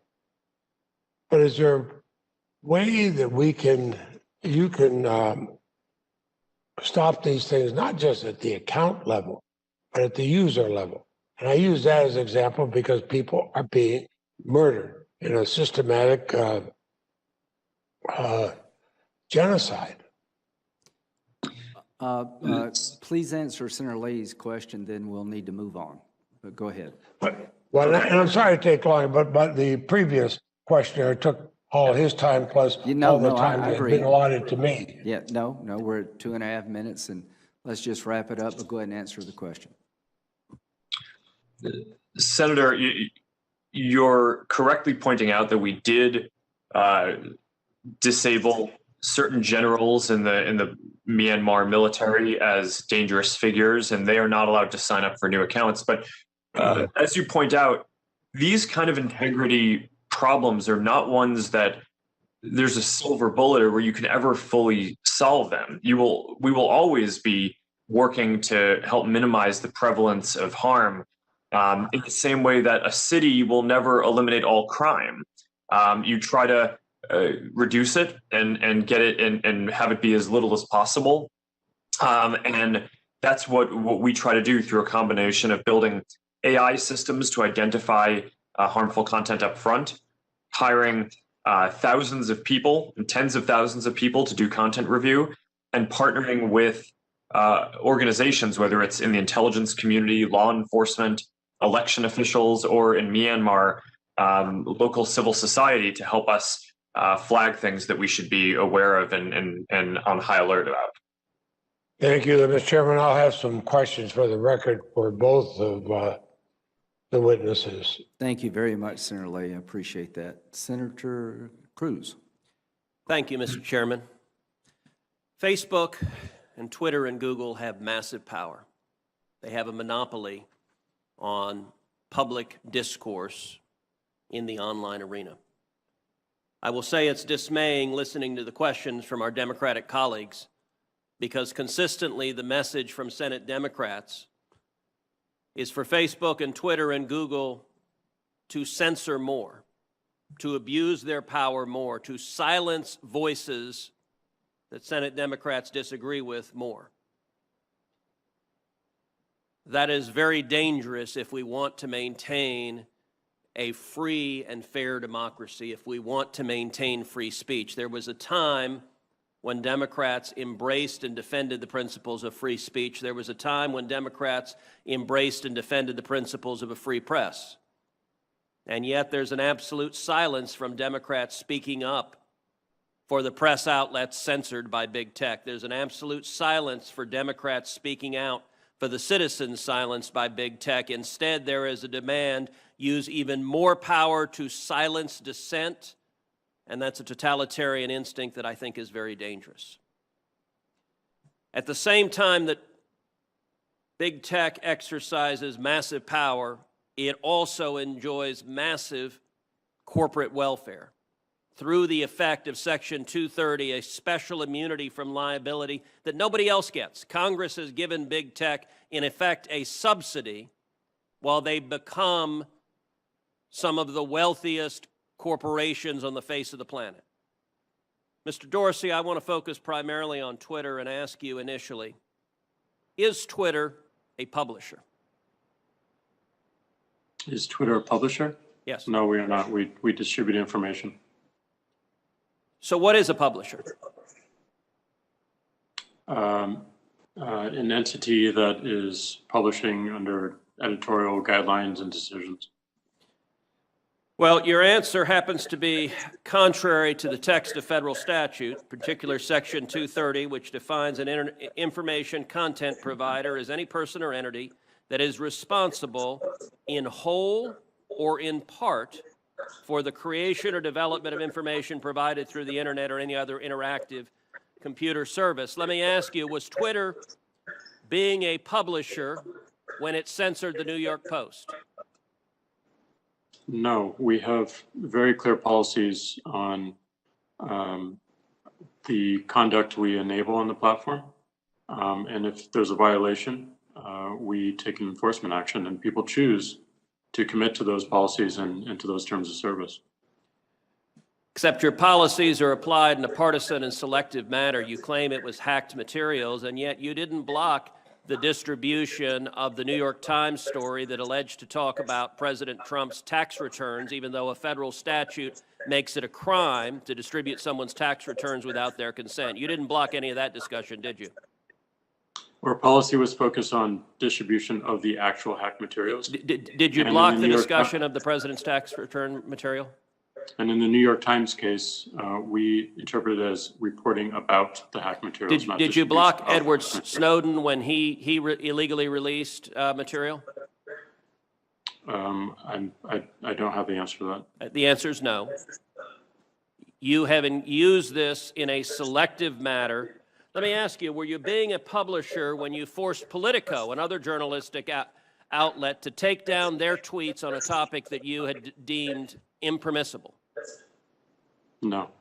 We were enforcing our policy and our terms of service. So on October 15th, Jake Sherman, a reporter at Politico, tweeted the following. I tweeted a link to the New York Post story right after it dropped yesterday morning. I immediately reached out to the Biden campaign to see if they had any answer. I wish I'd given the story a closer read before tweeting it. Twitter suspended me. So you actually have a reporter reporting on a story, asking the other side for comment. And Twitter says, hi, Jake Sherman, your account at Jake Sherman has been locked for violating Twitter rules. Now, what did the Politico reporter do?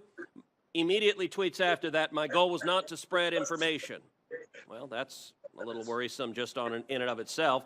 My goal was to raise questions about the story. Oh, my overlords in Silicon Valley, I was attacking the New York Post. You don't understand, I was attacking them, as I did in subsequent tweets, and see how the Biden campaign was going to respond. They later did respond. And then, not long after, Jake Sherman comes back with, my account is clearly no longer suspended. I deleted the tweet. When Twitter is editing and censoring and silencing, the New York Post, the newspaper with the fourth highest circulation in the country, and Politico, one of the leading newspapers in the country, is Twitter behaving as a publisher when it's deciding what stories reporters are allowed to write and publish and what stories they're not? No, and that account was not suspended. It fell afoul of the hacked materials policy. We realized that there was an error in that policy and the enforcement. Hold on, I'm literally 24 looking at the hours. tweet from Twitter that says your account has been locked. You're telling me that this is not an accurate... That's a lock and can be unlocked when you delete the... I understand that you have the star chamber power. Your answer is always, well, once we silence you, we can choose to allow you to speak. But you are engaged in publishing decisions. Let me shift to a different topic. Mr. Dorsey, does voter fraud exist? I don't know for certain. Are you an expert in voter fraud? No, I'm not. Well, why then is Twitter right now putting purported warnings on virtually any statement about voter fraud? We're simply linking to a broader conversation so that people have more information. No, you're not. You put up a page that says, quote, voter fraud of any kind is exceedingly rare in the United States. That's not linking to a broader conversation. That's taking a disputed policy position, and you're a publisher when you're doing that. You're entitled to take a policy position, but you don't get to pretend you're not a publisher and get a special benefit under Section 230 as a result. That link is pointing to a broader conversation with tweets from publishers and people all around the country. Mr. Dorsey, would the following statement violate Twitter's policies? Quote, absentee ballots remain the largest source of potential voter fraud. I imagine that we would label it so that people can have more context and read through. How about this quote? Quote, third-party organizations, candidates, and political activists,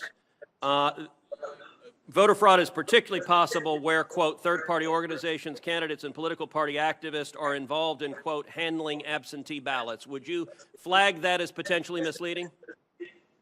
I don't know the specifics of how we might enforce that, but I imagine a lot of these would have a label pointing people to a bigger conversation. Well, you're right. You would label them because you've taken the political position right now that voter fraud doesn't exist. I would note both of those quotes come from the Carter-Baker Commission on Federal Election Reform. That is Democratic President Jimmy Carter and former Secretary of State James Baker. And Twitter's position is essentially voter fraud does not exist. Are you aware that just 2 weeks ago in the state of Texas, a woman was charged with 134 counts of election fraud? Are you aware of that?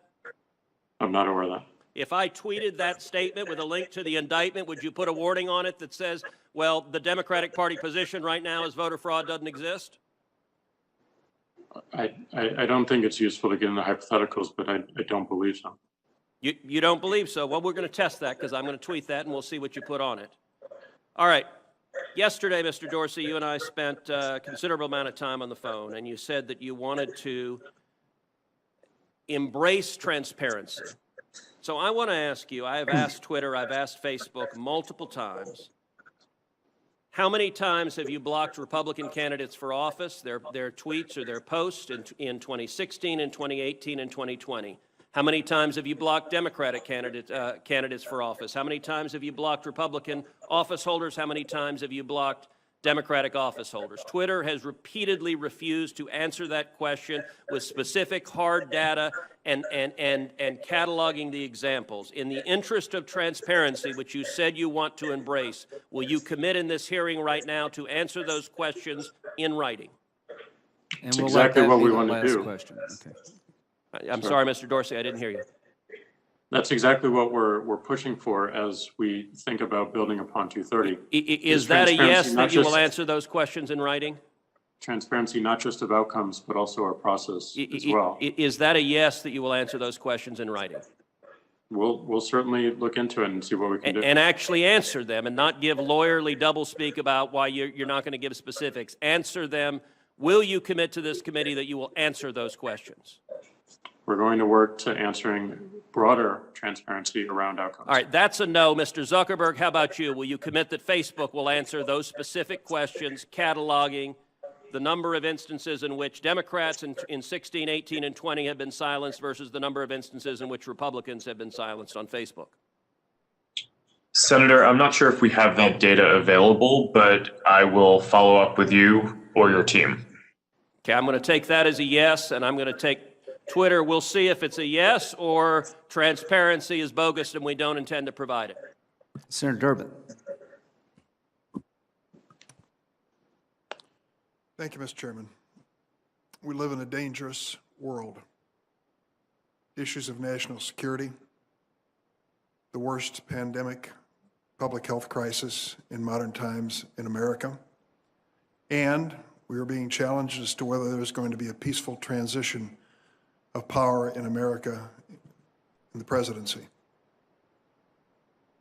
At that moment in time, we decided none of those topics were important, and what was important was to determine whether or not social media was discriminating against Republicans. It's an interesting question. I think there are more important and timely questions. We have a recount underway in Georgia.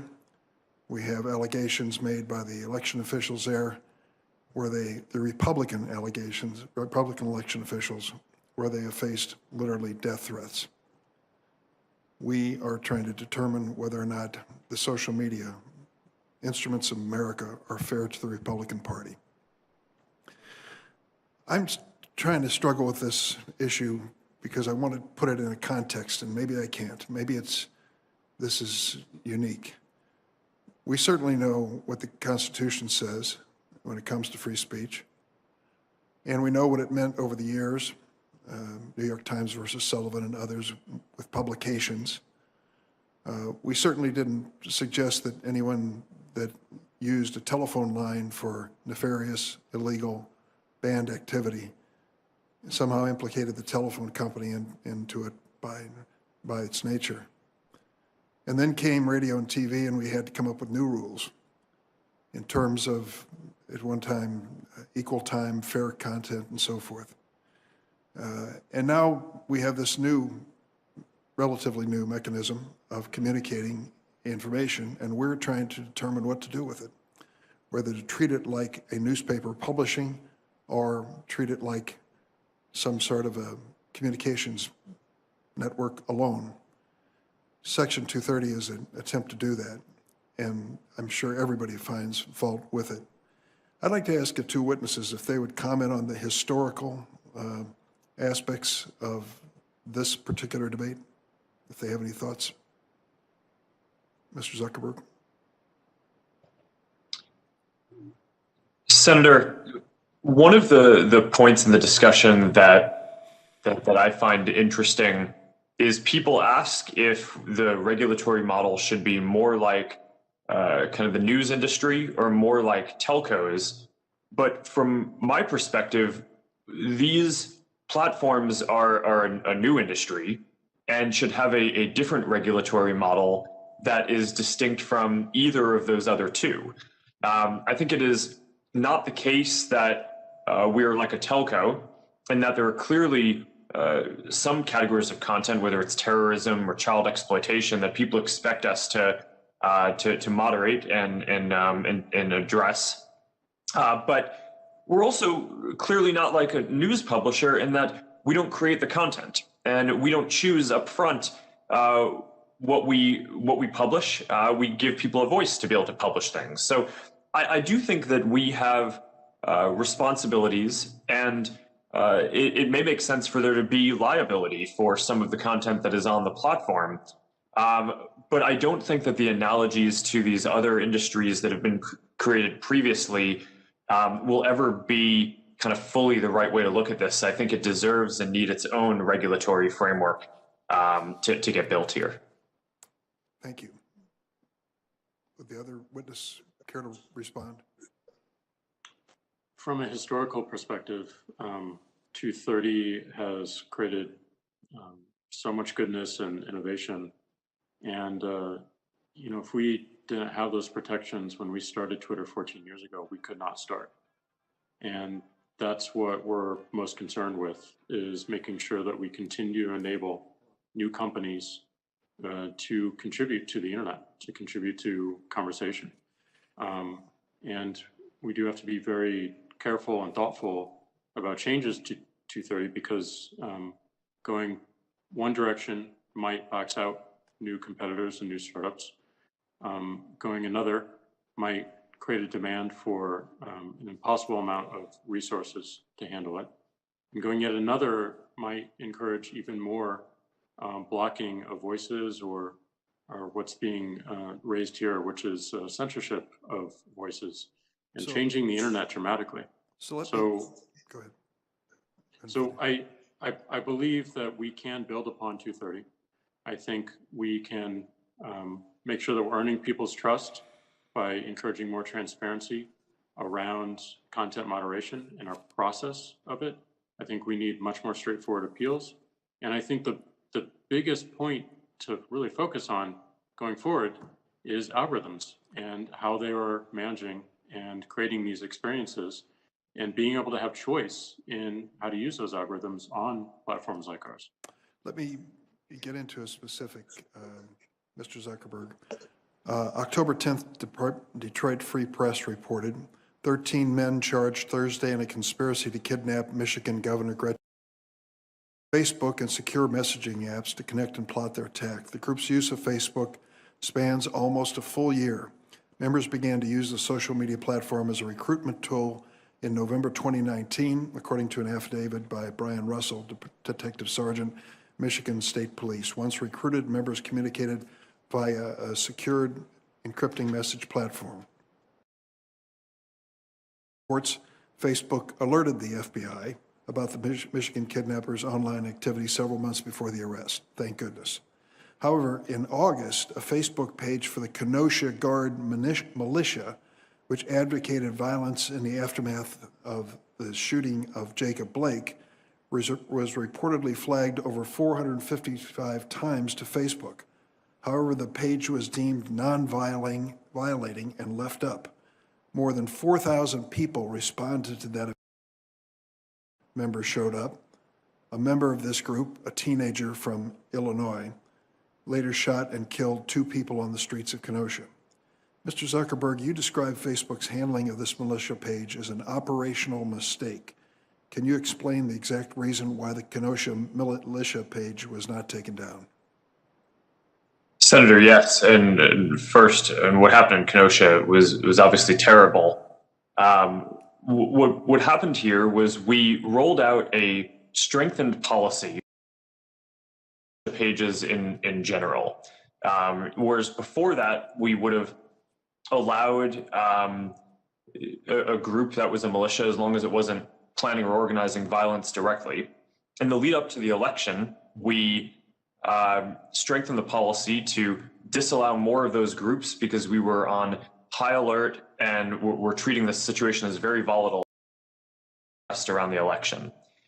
We just put that policy into place, and for a number of reasons, it had not yet been fully rolled out, and all of the content reviewers across the company hadn't been fully trained on that. So we made mistakes in assessing whether that group should be taken down. But upon appeal, when it was escalated to a more senior level of content review folks who have more specific expertise in these areas, we recognized that it did violate the policy, and we took it down. It was a mistake. It was certainly an issue, and we're debriefing and figuring out how we can do better. Although one other piece that I would add is that the person who carried out the shootings was not in any way connected to that page or linked to any of the content there from anything that we or others can tell. Mr. Chairman, if I could ask one more question. Yesterday, the FBI released its annual hate crime incident report. The killed and hate-motivated violence in 2019 than any year since the FBI began collecting hate crime data in 1990. The report also found that race-based hate crimes remain the most common type of hate crimes last year, and documented increase in religion-based hate crimes, anti-Hispanic hate crimes, and hate crimes targeting individuals based on gender identity. Given these statistics, it appears to me that it's more important than ever for social media companies to combat hate on their platforms. And I might add to one of my colleagues who stated earlier, this is not Antifa, but these are documented hate crimes from FBI. Muslim advocates, Muslim have reached out to you many times, Mr. Zuckerberg, about this issue relating to published content that reflects on certain religious groups. And you said at a hearing, you do not allow hate crimes on Facebook. Yet in May 2020, the Tech Transparency Project found more than 100 American white supremacist groups, many of them explicitly anti-Muslim, active on the platform both on their own group pages as well as auto-generated content. Facebook did nominally alter some of the content, but the hate groups largely remained. Are you looking the other way, Mr. Zuckerberg, in a potentially dangerous situation? No, Senator. This is incredibly important, and we take hate speech as well as incitement of violence extremely seriously. We banned more than 250 white supremacist organizations and treat them the same as terrorist organizations around the world. And we've ramped up our capacity to identify hate speech and incitement of violence before people even see it on the platforms. Our AI and human review teams, you can track our results in the transparency reports that we issue, now take down about 94% of the hate speech that we find on our platforms before anyone has to even report it to us, which is a dramatic amount of progress from where we were a few years ago, where when we were just starting to ramp up on this, we're taking about 20% of it down before people had to report it to us. So there's still more progress to make. We're very invested in this, and you have my commitment that we view this as an issue of the highest severity and one that we are very focused on. Thank you very much. Senator Sass. Thank you, Mr. Chairman. Thank you for hosting this hearing. Clearly important topics around content moderation. I'm a skeptic of the content moderation policies that exist, both because I don't think the standards are very transparent and I don't think the execution is very consistent. That said, I'm more skeptical than a lot of my colleagues, I think on both sides of the aisle, about whether or not there's a regulatory fix that will make it better instead of worse. I especially think it's odd that so many in my party are zealous to do this right now when you would have an incoming administration of the other party that would be writing the rules and regulations about it.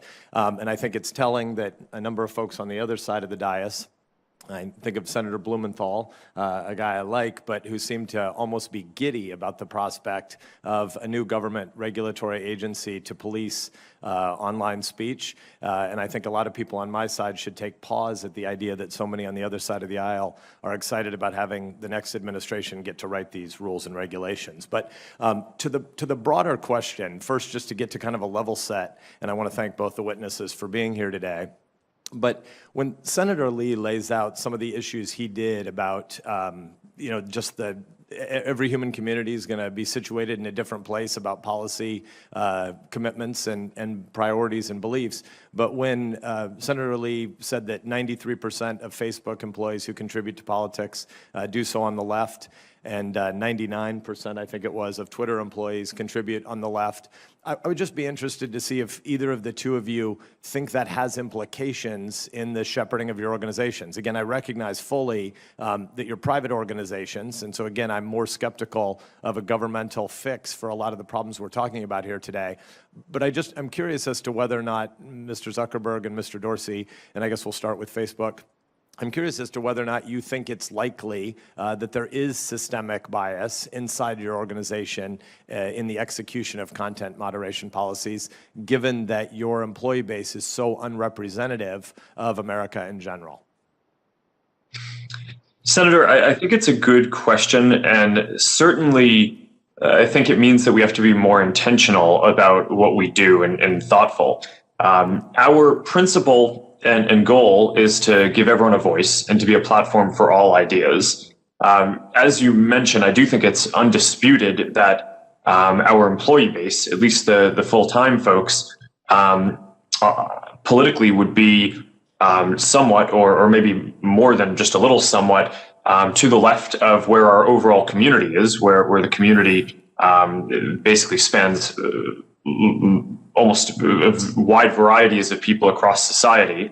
So I do think that means that we need to be careful and intentional internally to make sure that bias doesn't seep into decisions that we make. Although I'd point out a couple of things. One is that people have a lot of different views outside of work, and we expect and I think generally see that people conduct themselves professionally. And second, the folks who are doing the content review work, we have about 35,000 people doing content review, are typically not based in Silicon Valley.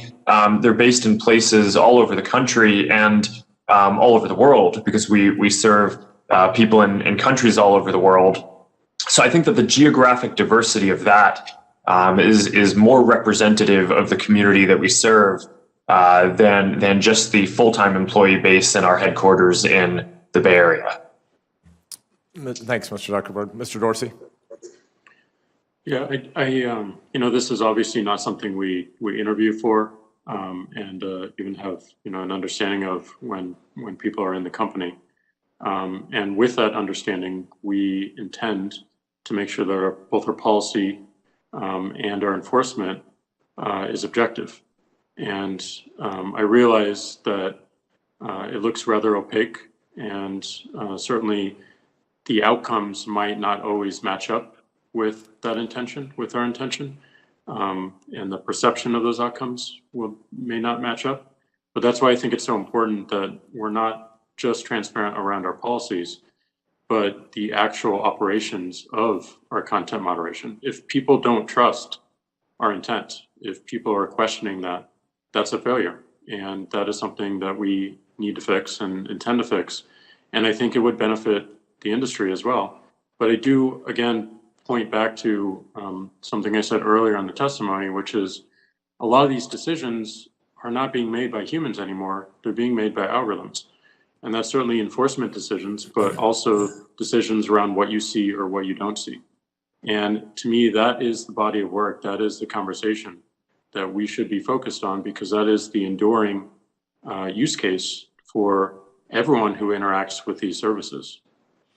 Thank you, and I wish it were true that these were all easy, objective questions. That the questions were, if somebody says, "Is the sky green?" That's an objective question. That the sky is blue and white, not green.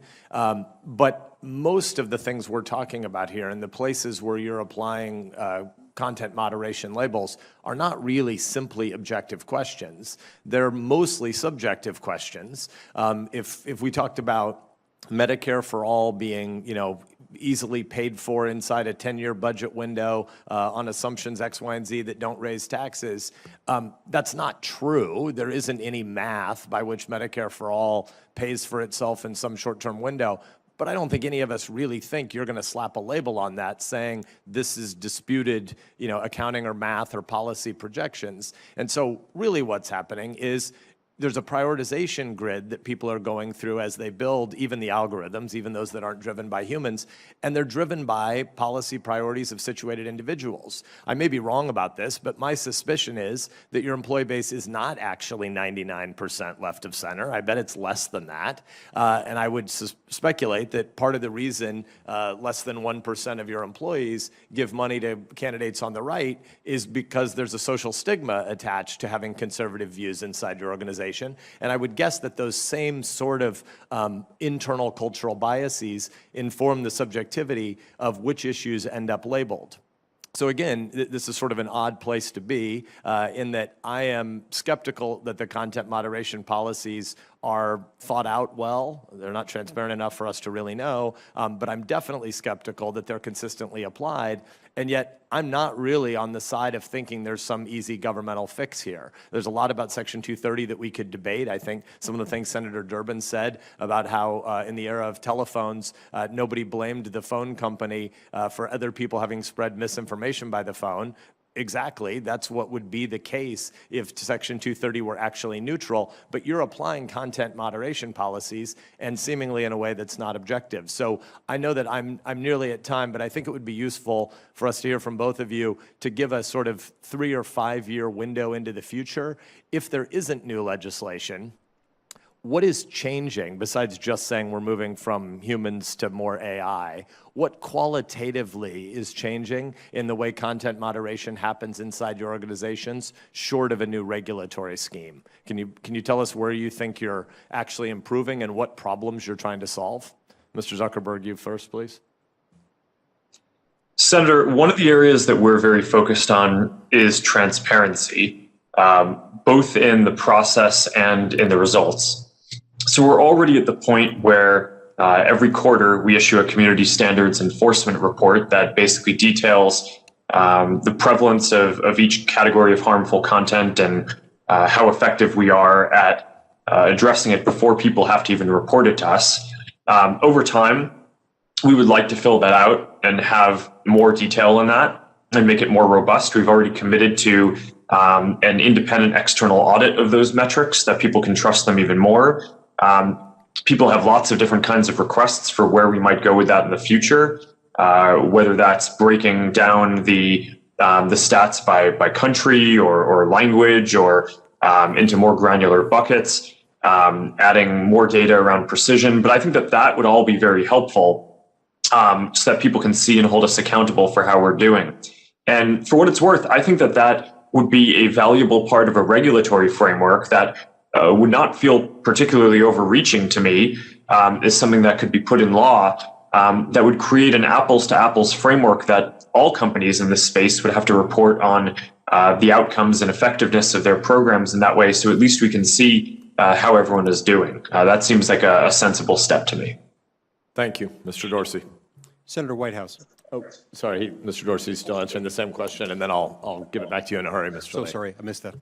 It's a junior acting chairman. Mr. Dorsey. Thank you. Well, I mean, if we're considering 3 to 5 years out, I think the realization that a centralized global content moderation system does not scale, and we need to rethink how we operate these services. And I would point to, we certainly need transparency around any process that we have and around the practice and the outcomes of those moderations. But I think having more control so that individuals can moderate themselves, pushing the power of moderation to the edges and to our customers and to the individuals using the service is something we'll see more of. And I also believe that having more choice around how algorithms are altering my experience and creating my experience is important. So being able to turn off ranking algorithms, being able to choose different ranking algorithms that are found, written by third-party developers and somewhat of an algorithmic marketplace, I think is important and a future that would excite and energize us. Thank you. I've appreciated my interaction with both of your companies in the run-up to this, and I think both of you said some meaty things there about ways we can move toward greater transparency, so I'll follow up again. Thank you, Mr. Chairman. Thank you. Senator Whitehouse. Thank you, Chairman. Gentlemen, let me start with just a moment's history to give some context to my questions. When the tobacco industry discovered that its product was deadly, it responded to that news with a systematized program of denying that set of facts.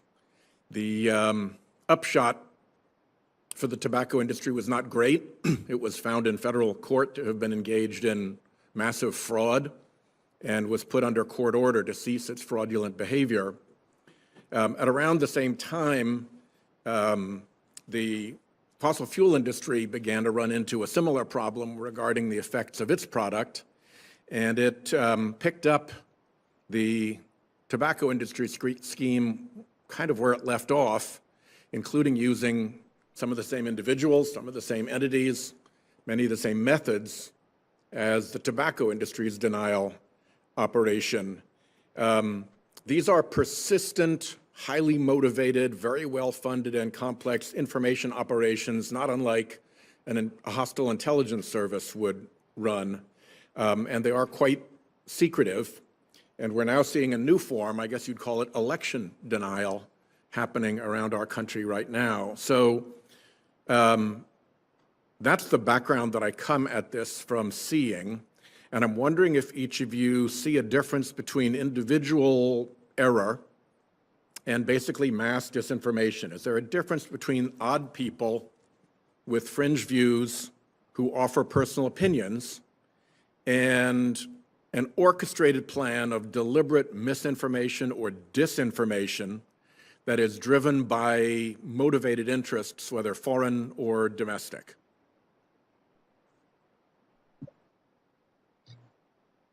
Senator, I absolutely think that there's a difference, and you can see it in the patterns of use on the platforms. And in our policies and operations, we view these coordinated, inauthentic behavior operations, networks of fake and sometimes combining with real accounts to push out a message, but make it seem like it's coming from a different place than it is, or might be more popular than it is. This is what we saw the Internet Research Agency out of Russia do in 2016.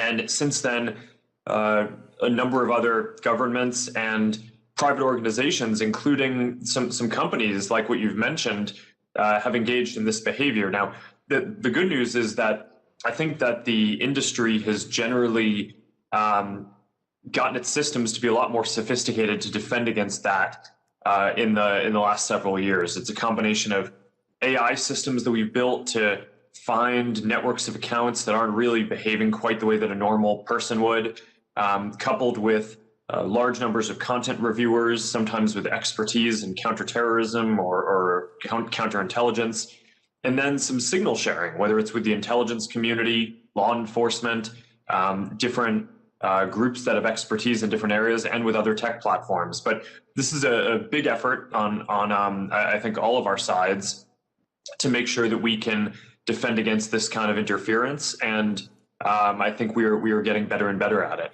Well, let me encourage you to persist. As you know, the last time you were here, you were asked about advertising paid for on Facebook denominated in rubles, which was not a very sophisticated scheme to be able to penetrate, but Facebook was unable to penetrate it, and your upgrade from that original setup was simply to allow a shell corporation to intermediate between the real actor and not. So I encourage you to continue to try to make sure that real voices are what are heard on Facebook.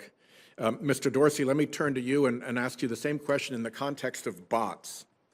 Brown University recently did a study that showed that about 25% of all tweets about climate change are generated by bots. Most of them obviously push out climate denial, as I described that operation. How is Twitter's capacity to identify a bot as opposed to a real customer? Well, to build off your previous question, I do think there's a difference, as Mark said, and I do think there are many coordinated campaigns to manipulate the public conversation, to divide people all around the world, to confuse and generally to distract. And we do have policies and enforcement to prevent as much of this as possible. It is a growing threat, and it shows no signs of slowing down. Bots are one way that entities do this. Sometimes it may look like a bot, but it's actually a human that is organized with other humans for a particular agenda. So it is challenging. We are doing work right now to better identify bots on our service. Let me just interject, Mr. Dorsey, real quick. As a baseline proposition, do you agree that a bot does not deserve a voice on your platform, that it should be actual people and organizations? I don't agree with that as a high level. I think we should be labeling bots so that people have greater context for what they're interacting with. Fair enough. There are plenty of bots on our service that provide a valuable function, and I wouldn't want to take that away. Let me ask both of you, and maybe you can supplement this with the answer in writing for the record, because my time is getting short and this is a complicated question. But the question is, when does it matter to Twitter and when does it matter to Facebook to know who the actual entity is who is using your platform?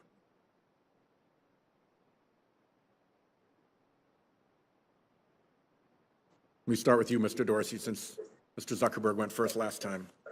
And you can defer to a written answer if you like, because my time's running very short. We'll add to this conversation with a written answer, but I do believe that pseudonymity is important. We have seen its usefulness with activists and with whistleblowers, and I think that is critical. But certainly there are times, and it's judged by a severity of potential outcomes, where we need to dig into identity and take actions. We'll follow up with that. And let me just ask you, since my time has expired, Mr. Zuckerberg, to respond or have your organization respond in writing. Thank you. Thank you. Before we, Senator Whitehouse brought up something very important, and I want to add this as directly as I can, ask this as directly as I can. To Facebook and Twitter, do you have any internal research or evidence to suggest that your platforms can be addictive? Mr. Zuckerberg. Senator, I think we can follow up with a summary of research that we have, but from what I've seen so far, it's inconclusive, and most of the research suggests that the vast majority of people do not perceive or experience these services as addictive or have issues. But I do think that there should be controls given to people to help them manage their experience better. Okay. And this is something that we're very focused on. Mr. Dorsey. I'm not aware of internal research, but we can follow up. But I do think, like anything else, these tools can be addictive, and we should be aware of that, acknowledge it, and make sure that we are making our customers aware of better patterns of usage. So the more information, the better here. Thank you. Senator Hawley.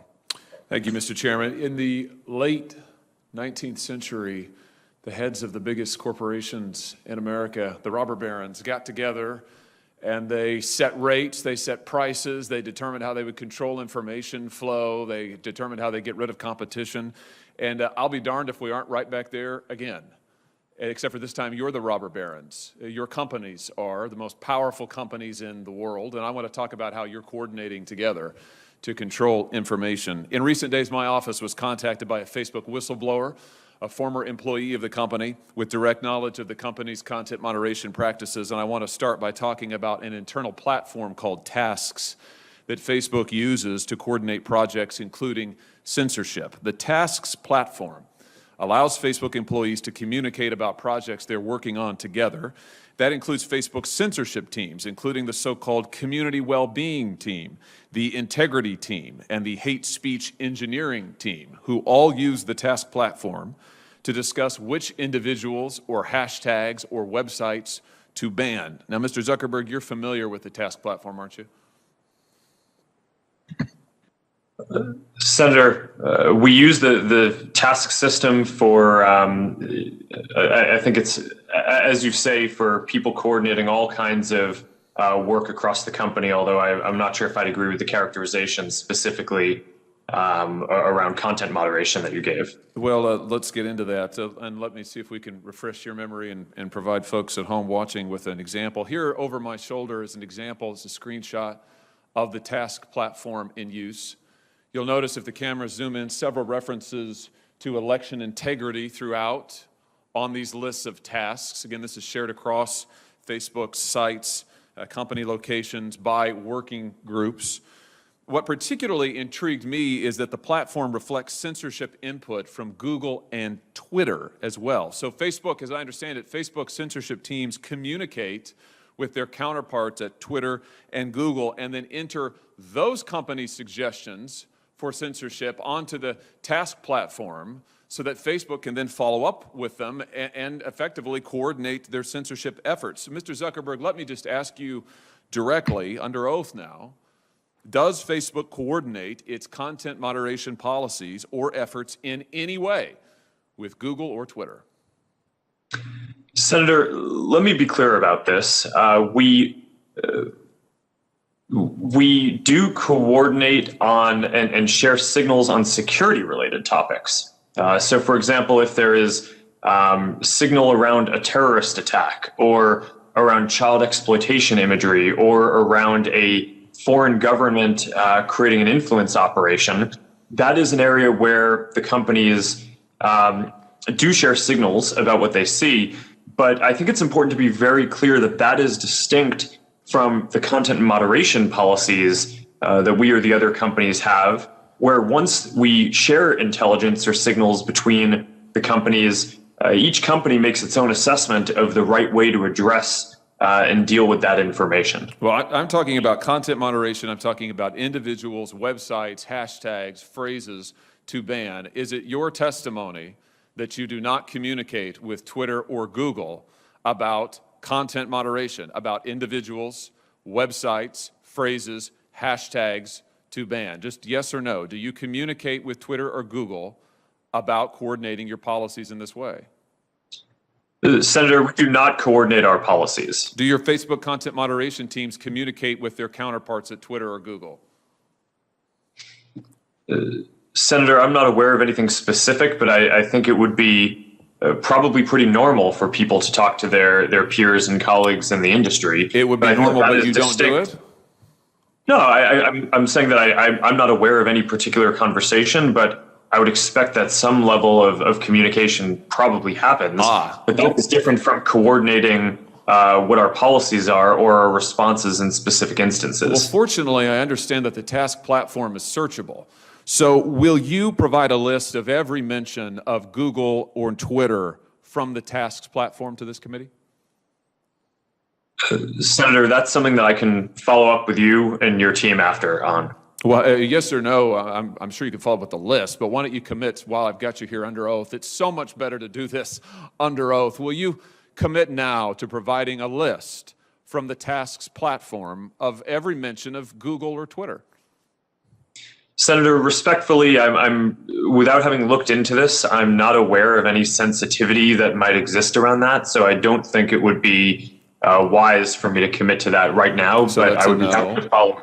How many items on the task platform reflect that Facebook, Twitter, and Google are sharing information about websites or hashtags or platforms that they want to suppress? Senator, I do not know. Will you provide a list of every website and hashtag that Facebook content moderation teams have discussed banning on the task platform? Senator, again, I would be happy to follow up with you or your team to discuss further how we might move forward on that. But without will you understanding commit the to it specific- here? Senator Cruz and Senator Lee both asked you for lists of individuals, websites, entities that have been subject to content moderation. You expressed doubt about whether any such information exists, but you've also now said that the task website, you've acknowledged that the task platform exists, that it is searchable. So will you commit to providing the information you have logged on the task website about content moderation that your company has undertaken? Yes or no? Senator, I think it would be better to follow up once I've had a chance to discuss with my team what any sensitivity around that would be that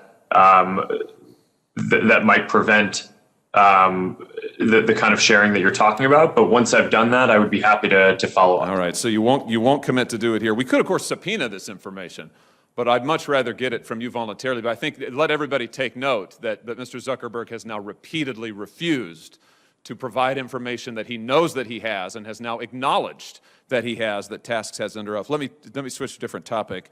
Mr. Zuckerberg, tell me about Centra. What is the Facebook internal tool called Centra?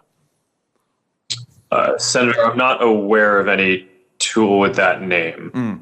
Well, let me see if this refreshes your memory. There's a demonstrative now over my shoulder. Centra is a tool that Facebook uses to track its users, not just on Facebook, but across the entire internet. Centra tracks different profiles that a user visits, their message recipients, their linked accounts, the pages they visit around the web that have Facebook buttons. Centra also uses behavioral data to monitor users' accounts, even if those accounts are registered under a different name. And you can see a shot here, a screenshot provided to us of the Centra platform. We blocked out the user's name in the interest of privacy, although you can see this individual's birth date and age, when they first started using Facebook, their last login, as well as all manner of trackings. How many different devices have they used to access Facebook? How many different accounts are associated with their name? What accounts have they visited? What photos have they tagged? And on and on and on. Mr. Zuckerberg, how many accounts in the United States have been subject to review and shut down through Centra? Senator, I do not know because I'm not actually familiar with the name of that tool. I'm sure that we have tools that help us with our platform and community integrity work. But I am not familiar with that name. Do you have a tool that does exactly what I've described and that you can see here over my shoulder? Or are you saying that that doesn't exist? Senator, I'm saying that I'm not familiar with it and that I'd be happy to follow up and get you and your team the information that you would like on this. But I'm limited in what I can, what I'm familiar with and can share today. It's always amazing to me, Mr. Chairman, how many people before this committee suddenly develop amnesia. Maybe it is something about the air in the room. Let me ask you this. When a Facebook employee accesses a user's private information, like their private messages or their personally identifiable data, is a record made of that, Mr. Zuckerberg? Sorry, Senator, can you repeat that? Is a record made of any time a Facebook employee accesses a user's private information, personally identifiable information, for example, messages? Is a record made any time a Facebook employee does that? Senator, I believe so. Does it trigger an audit? Senator, I think sometimes it may. How many audits have been conducted? Senator, I do not know the exact number of audits. Can you give me a list? Senator, we can follow up on that to see what would be useful here. Will you, I'm almost finished, Mr. Chairman. Will you commit to giving us a list of the number of times Facebook employees have accessed users' personal account information without their knowledge? Yes or no? Senator, we should follow up on what would be useful here. It is, of course, in the operations of the company, if someone reports something, sometimes necessary for people at the company to go review and understand the context around what is happening when someone reports something. So this is fairly frequent and is a matter of course. We do have security systems that can detect anomalous patterns to flag. But we should follow up in more detail on what you're interested in. Mr. Chairman, I'll just say in closing that what we have here is clear evidence of coordination between Twitter, Google, and Facebook Mr. Zuckerberg knows he has the tools to track this, but he either doesn't remember or won't commit to letting us see it. We have evidence of Facebook tracking its own users all across the web. Mr. Zuckerberg won't answer questions about it, can't remember the name, isn't sure if the tool is deployed in this way, and won't commit to giving us basic information. I submit to you that this is both totally unacceptable and totally predictable, because it is exactly what these tech companies have done to the American people and to Congress for years now, which is why it is time we took action against these modern-day robber barons. Thank you, Mr. Chairman. Senator Klobuchar. Thank you very much, Mr. Chairman. I'm, as you know, the lead Democrat on the antitrust subcommittee, and I'm going to take a little different approach here than Mr. Hawley did when it comes to competition policy, because I understand why they might be coordinating when it comes to security. What I want to focus on is what I think we're seeing all over this country, not just in tech. We're seeing a startup slump. We're seeing more and more consolidation. And throughout history, we've seen that that is not good for small businesses. It's not good for consumers. And it's not good for capitalism in the end. Even successful companies, even popular companies, and even innovative companies are subject to the antitrust laws of this country. When I asked Mr. Pichai about this at the Commerce Committee hearing a few weeks ago, he told me Google was happy to take feedback, and my response was that the Justice Department already provided feedback in the form of a federal antitrust complaint. And I know there is investigation reportedly going on out of the FTC right now regarding your company, Mr. Zuckerberg. So I want to start with exclusionary conduct regarding excluding smaller competitors by limiting interoperability with the Facebook platform. The investigation that we saw in the House recently gave us a number of examples of companies, excluded companies, including Vine, Stacklum, MessageMe, and Arc. And my view is this conduct, exclusionary conduct, not only damaged the ability of these smaller businesses to compete, but it deprived customers of convenient access. You're one of the most successful companies, biggest companies in the world, Mr. Zuckerberg, Facebook.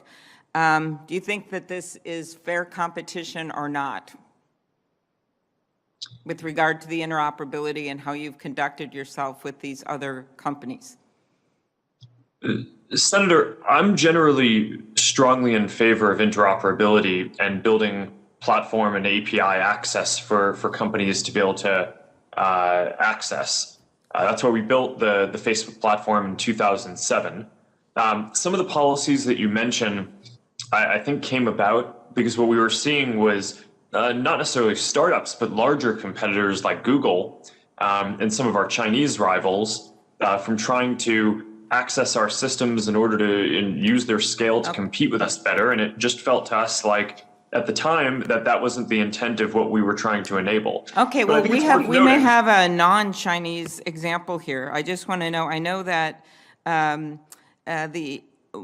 maybe we could hear from Mr. Dorsey, and I have concerns about Facebook's treatment of Twitter's subsidiary Vine. It's my understanding is that once Facebook recognized Vine as a competitor after Twitter acquired it in 2013, it cut off Vine's ability to interoperate with Facebook so that Vine users couldn't upload their videos to Facebook. And then I think that Twitter shut down Vine in 2016. Mr. Dorsey, could you tell me about the actual impact of Facebook's actions on Vine's business, on Vine's ability to compete, and on your decision to shut down the service? And I know you're not a Chinese company. Well, I don't know about the intent on the other side, but I know our own experience was we found it extremely challenging to compete with Vine. And ultimately decided that the ball moved past us and we shut it down.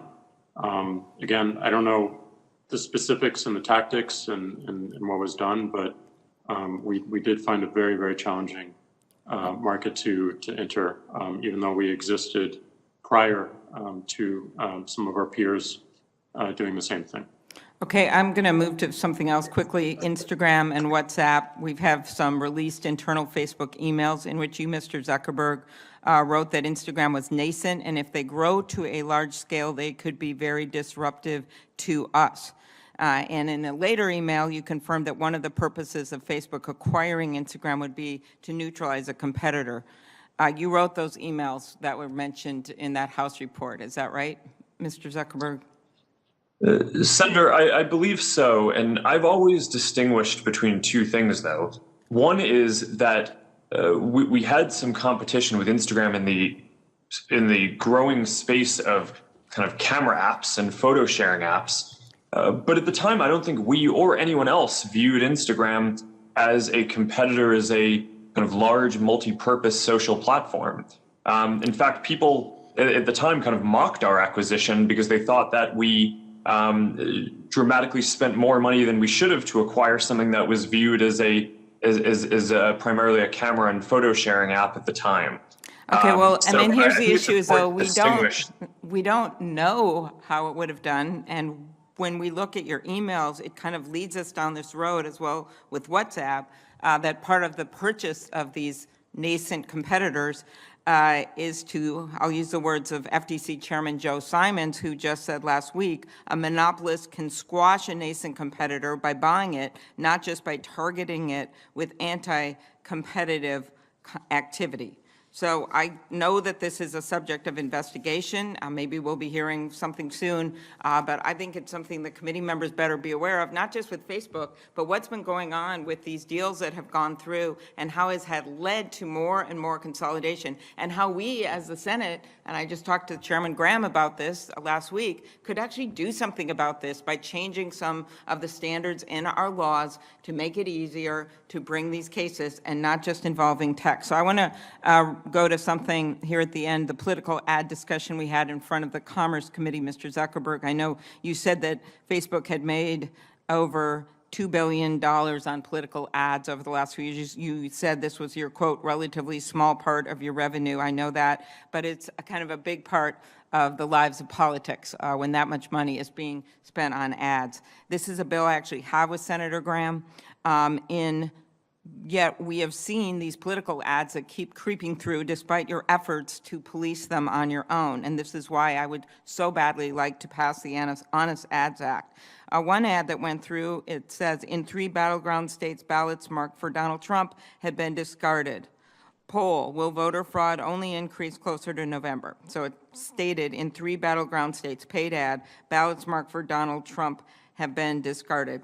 This played between September 29th and October 7th, 2020, had up to 200,000 impressions. Does this ad violate Facebook's policy? Sorry, can you repeat what the ad was? The ad was an American Action News ad. They've advertised a lot on your platform, and it said in 3 battleground states, ballots marked for Donald Trump had been discarded. This was pre-election. Senator, I don't know off the top of my head if that specific ad violates our policies. I'd be happy to follow up. Okay, would you commit to a policy where actual people's eyes, people could review these ads instead of just being hit with algorithm review? Senator, we do have review and verification of political advertisers before they can advertise. Okay, so does every ad go through a human being? Like the Senator, TVs do? I think our policy is that we want to verify the authenticity of anyone who's doing political or social issue advertising. And I think it's worth noting that our people reviewers are not in all cases always more accurate than the technical systems. So are you saying a human being reviews every ad? It's just really yes or no, or I don't know. Senator, I don't know. Okay. I don't think so. Well, we'll follow up then in the written. And then you brought this cease and desist order against NYU for publishing a report that noting over the last 2 years, Facebook has not properly labeled approximately 37 million in political ads. Why would you not support this project? Why would you bring a cease and desist against them? Senator, is that the project that was scraping the data in a way that might have been That's your definition, but it's the FTC consent decree that we have? The reason it's happening is we haven't passed the Honest Ads Act, but so they're not violating privacy. They're trying to get the ads so people can see the ads, other campaigns, journalists, everyone. Senator, you know that I support the Honest Ads Act and agree that we should have that passed, and even before that, that we've implemented it across our systems. But I think in the case that you're referring to, that project was scraping data in a way that we had agreed in our FTC consent decree around privacy that we would not allow. So we have to follow up on that. And make sure that we take steps to stop that violation.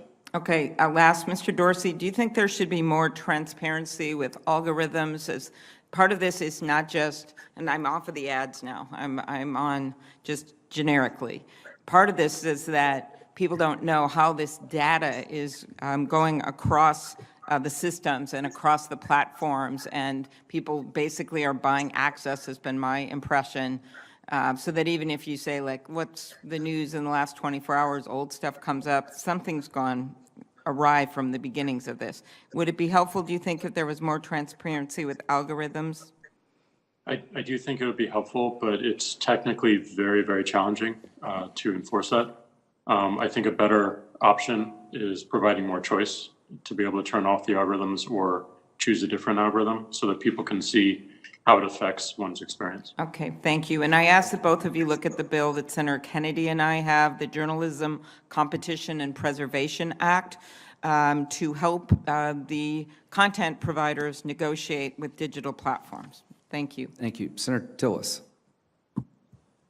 Thank you, Mr. Chairman. Thank you, gentlemen, for joining. Mr. Chairman, I know you've asked the question a couple of times about whether or not these platforms can be addictive. I think they probably can be, based on what I've read, and one of two ways. They could be just the nature of the personality and engagement in a tool that can that they can somehow relate to. But I also think there's a transactional addiction, and I think you also mentioned social dilemma. I think that's the use of analytics, which I don't criticize among the platforms, but it's the use of analytics to addict you to go down a certain path to produce a certain outcome. And that could either be an outcome forming an opinion, or an outcome buying something you didn't even think about 30 minutes before you started going down that path. So I think there are things that we've got to look at, and I do agree with Mr. Zuckerberg and Mr. Dorsey. It's not conclusive, but common sense would tell you it's a problem already, and it could become a bigger problem. Mr. Zuckerberg, I'd like to go back to the task platform for a minute. When I looked at the screenshot that Senator Hawley put up, it looked a lot like a work management tool. Can you tell me a little bit about that, and how many people are actually engaged as users on that platform at Facebook? Senator, yes, thank you. I was a bit surprised by Senator Hawley's focus on our task system because all this is, it's a basic internal project management tool. It's exactly what the name sounds like. It's used by companies, by people across our company thousands of times a day to assign projects and track them. And it's used for all manner of different types of tasks across different people and teams. And do you know roughly how many Facebook, either contractors or full-time employees, are actually users of the task platform? I think that probably the majority of Facebook employees and people we work with have some interaction with the task system as part of some part of their work. It's basically just a company-wide to-do list. The other platform that Senator Hawley mentioned was the Centra platform. You said you weren't familiar with that one, but I think that is something that would be helpful, maybe as a follow-up, to really understand the nature of that platform. I won't press you on it today because you said you weren't specifically familiar with the name of the tool, but I would be more interested in how it's used. But Mr. Dorsey, does Twitter have a platform similar to the task platform for work management communication among staff? Absolutely. I mean, even the smallest companies use these tools. We use a tool called Jira. Yep. I was involved in implementing these in my time in technology sector, so I could see why you have these platforms. But Mr. Zuckerberg, you mentioned you didn't think there was a systematic coordination between Google and Twitter, but you could conceive of how people in similar professions, may have a discussion, have a relationship, maybe talk about it over a beer. So could you see how the skeptic could see how these platforms could be used across platforms to force certain outcomes? Let's say you had 100 people at Facebook, 100 people at Twitter, and 100 people at Google that all had a political bent. They get together, they share notes, and then they go back and make decisions that could make it appear like it's a corporate initiative, but it could be an initiative by maybe some well-intentioned but misguided staff. Could you at least conceive of that being possible? Senator, I understand the concern, and I think that coordination, specifically on writing the policies or enforcement decisions, could be problematic in the way that you're saying, which is why I really wanted to make sure that it was clear that what we do is share signals around potential harms that we're seeing, whether it's specific content in the aftermath of a terrorist attack that people are trying to share virally, so that way if one platform is seeing it, another platform can be prepared that it will probably see that content soon too. Signals around foreign interference in elections. But I think it's quite important that each company deals with those signals in the way that is in line with their own policies. And that, I think, is very different from saying that the companies are kind of coordinating to kind of figure out what the policy should be.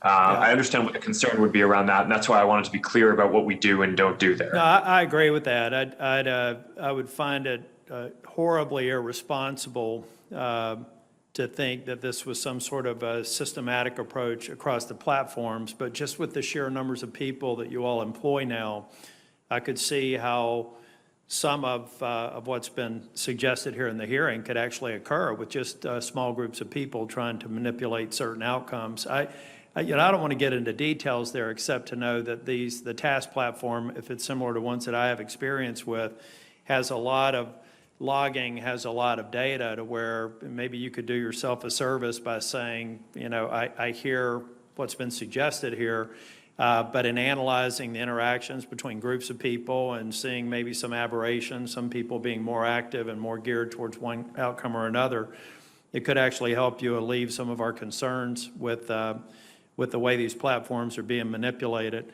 I'm not going to have time to drill down into some of the specific questions. I am glad to hear that you all are open on some regulatory outcome. I will tell you, if you listen to my colleagues on both sides of the aisle today, I fully expect that Congress is going to act in the next Congress, that we're going to produce an outcome. And some people think that that's not possible because that maybe the Republicans and Democrats are far apart. But if you listen to what they're asking you, they're concerned with a kind of outcome that they didn't like on social media in equal measure. So I do believe that you would be well served to come to the table as an industry and identify things. Mr. Zuckerberg, I like what you've said about transparency. And Mr. Dorsey, I do think that the algorithms, when you talk about the sheer scale, are probably the most sustainable way to go. But we're still going to have some confidence. I like your concept on choice as well. But we're going to have more visibility into what's occurred and what's produced certain outcomes. Like a Veterans Day post that I did after the election. It was actually after my opponent had conceded. I just posted a picture thanking veterans. And for a period of time, I think it was suspended and directing people towards election results. I would like to think, if that was a result of an algorithmic decision, that my opponent, who almost certainly posted a veterans ad, and every other person who was up for election got a similar treatment, because if they didn't, it would seem to me that there was some other factor in play if these algorithms are being applied to the base of, in that case, political commentary from elected officials or candidates. So I view this hearing as an opportunity to seek your commitment on two things. One, I mentioned to you all yesterday, I've got a Intellectual Property Subcommittee hearing in the middle of December, I would like to have a Facebook and Twitter representative there. I know you're very different platforms, but I think you play very prominently in a hearing that Senator Coons, who's sitting across from me now, would like to have you represented. I think I can speak for Senator Coons that would be helpful, and we'd like to get your commitment to have witnesses for that hearing in the middle of December. Mr. Zuckerberg, can I get that commitment? Senator, yes, we will make sure that we have the right subject matter expert to join your hearing. Thank you. And Mr. Dorsey? We'll follow up with determining the best course of action. Thank you. And then we'll be following up on a series of questions that I'd like to ask that let me get my head around some of the analytics information that I think you almost certainly have, and hopefully be willing to share it. But we'll do that in a collaborative way in my office. Thank you for being here today. Thank you. We're going to take a 5-minute break. I think our witnesses have requested a break, and they certainly have earned it. And if that's okay with you, Senator Coons, we'll come back in about 5 minutes. Thank you.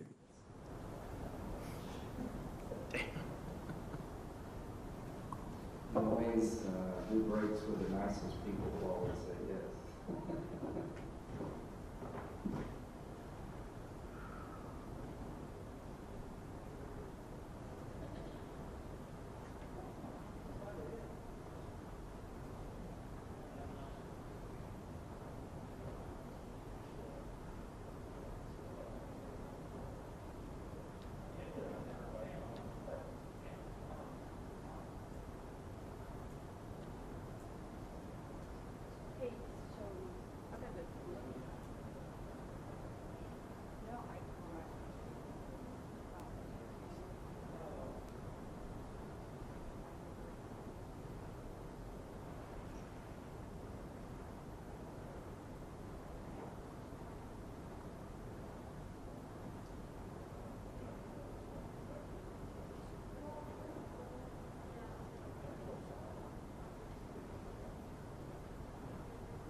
Do we have our witnesses on the other end?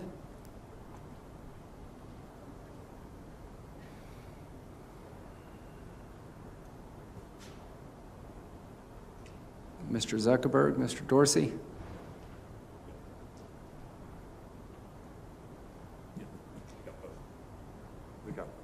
We got both. Thank you. I'm sorry we went so long without a break. Senator Coons. Thank you, Mr. Chairman. In the last 4 years, we have seen some unprecedented attacks on our democratic institutions, our social norms, the ways in which we conduct ourselves in this democracy, and many would say on truth itself. And in today's society, you can't talk about truth without also considering the impact of social media and social media platforms. So if I might, Mr. Zuckerberg and Mr. Dorsey, free expression and open debate are, of course, core values of our society. But whether you wished for it or not, the inescapable fact is your algorithms, your policies, and your business decisions shape what billions of people across the world and a working majority of people here in our nation understand to be true. That's the case for election integrity, for a potential COVID-19 vaccine, for climate change, for hateful and dangerous stereotypes, and many other critical issues. I also want to recognize that it, in no small part, was the hard work of many, led by your ingenuity and resolve, that built these impressive American companies and revolutionized the way the world communicates. We need that same resolve to reckon today with what must be done to win our society's battle for truth. Mr. Zuckerberg, as you know, yesterday I sent you, along with 14 of my colleagues, a total of 15 senators, we sent you a letter urging Facebook to do more to address hate speech and calls to violence on the platform. We focused particularly on anti-Muslim bias, on an issue that warrants specific attention given the tragic consequences of anti-Muslim hate speech in Myanmar and Sri Lanka, in New Zealand, and right here in the United States. And I appreciate that Facebook has taken actions in response to these issues, but this letter points out why we need better metrics and transparency to actually evaluate your actions. So my colleagues and I urge better enforcement, in particular, of your call to arms policy, which could have made a difference in a recent tragedy in Kenosha, Wisconsin. You and I spoke last week. I appreciated our conversation. Can I count on you to provide specific and written responses to each of the questions in this letter, and then can we discuss them again? Senator, yes, I read your letter, and I commit to getting back in detail with our team to address the important topics that you've raised. And one of your questions that I can actually answer right now, I think it was your second question about reporting in our quarterly transparency reports about the prevalence of hate speech that we find on our platforms. We will actually be adding that metric into our transparency reports this Thursday when we announce our latest round of our latest transparency report. Well, thank you, Mr. Zuckerberg. Let me just make sure I hear you right about prevalence, because that's one of my areas of concern, is the absence from the report of the prevalence of hate content. You mean you'll be reporting not just what percentage of hate speech on the platform you're identifying, catching, proactively removing, but the total volume? Senator, that's my understanding is the prevalence of that content is a percentage of content on the platform. And over time, our goal is going to be to get into more detail, which is the subject of some of the questions that you've asked here, as well as we've already committed to an independent audit of the community standards enforcement reports, so that way people can have full confidence in all of the numbers that we're putting out. We've been doing these reports for I think less than a few years now, and we'll continue to flesh them out and add more details. That way, people can apply the appropriate oversight and scrutiny to the work. Thank you. I want to move on for a moment, if I could, about your call to arms policy. You said earlier today that Facebook made an operational mistake in not taking down an event page that called for people to bring weapons to a public park in Kenosha. As I think we all know, there was a tragic incident of vigilantism in Kenosha where a young man brought his AR-15 from Illinois to Kenosha and ended up with 2 protesters dead and 1 injured. You indicated this was because this operational mistake was because Facebook had just adopted its militia policy a week earlier, and contractors without specialized training didn't pick up the violation. And I appreciate your frankness as to that in your answers to questions earlier today from Senator Durbin. But your response to Senator Durbin didn't mention that the event page also violated a separate call to arms policy in place for over a year that contractors aren't tasked to enforce. So I just have to ask as a follow-up, why didn't you before and also today reference the call to arms policy when reviewing what went wrong in Kenosha? Senator, my understanding is that that post did not necessarily violate that call to arms policy at the time. The call to arms policy does not prohibit anyone from saying, let's go get our guns and do something. For example, if people are organizing a hunting trip, that's obviously not going to be something that should be against the policies. But what we do on some of these policies, which I think I'm glad to get the opportunity to address this, is some of these are context specific and just require a higher level of context and expertise in the area to enforce. So we don't necessarily have all of the 35,000 reviewers assess every single one of these policies. So I can follow up in more detail if you would like on the call to arms policy and the nuance there specifically. But that's also a bit on how we operationalize these policies. Well, thank you for that answer. I do want to follow up because just facially it seemed to me that this was a violation of your own call to arms policy. But I look forward to that conversation. Mr. Dorsey, if I might, at a House Energy Committee hearing, I think it was 2 years ago, you committed to something that I was just discussing with Mr. Zuckerberg, an independent civil rights audit, but in your case of Twitter. The audit released by Facebook in July has proven invaluable to bringing sunlight to some key areas in which Facebook does need to improve. Will you follow through in your commitment and commission to this independent audit of Twitter? So we work with civil rights groups all over the country and around the world to get feedback. We're in constant conversation with them. And we do believe that being more transparent and making our transparency report a lot more robust, which today we still have some gaps, is important for any entity to audit independently of us. We believe that's important because an audit like that could take away from the work that we need to do. We'd rather provide the information in a raw format so that people can do that work. If I heard you right, you aren't going to pursue an independent civil rights audit, but you are going to continue to release data and to consult with civil rights groups. I'd welcome a more thorough answer as to in which way having an independent outside audit would actually harm your transparency efforts. I don't mean it would harm it. I mean that we want to provide enough information so that people can do this work independently of us on their own timelines. And that's where we need to make our transparency report more robust.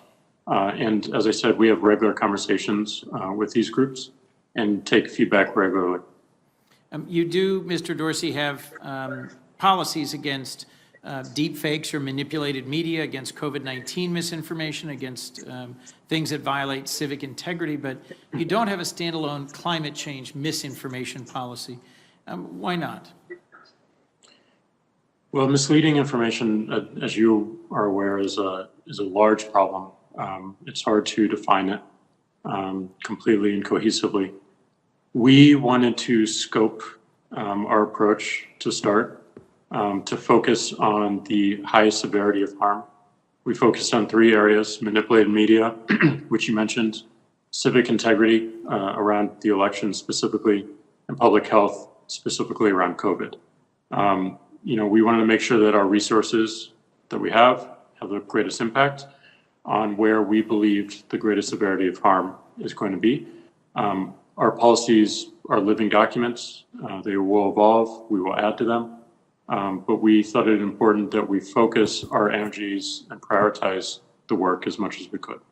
Well, Mr. Dorsey, and I'll close with this. I cannot think of a greater harm than climate change, which is transforming literally our planet and causing harm to our entire world. I think we're experiencing significant harm as we speak. I recognize the pandemic and misinformation about COVID-19, manipulated media also cause harm, but I'd urge you to reconsider that, because helping to disseminate climate denialism, in my view, further facilitates and accelerates one of the greatest existential threats to our world. So, and thank you to both of our witnesses. Thank you, Mr. Chairman. Senator Ernst. Thank you, Mr. Chair. And Mr. Zuckerberg and Mr. Dorsey, thank you both for being here with us today virtually and for your commitment to constantly improving the way your platforms are serving people across the country.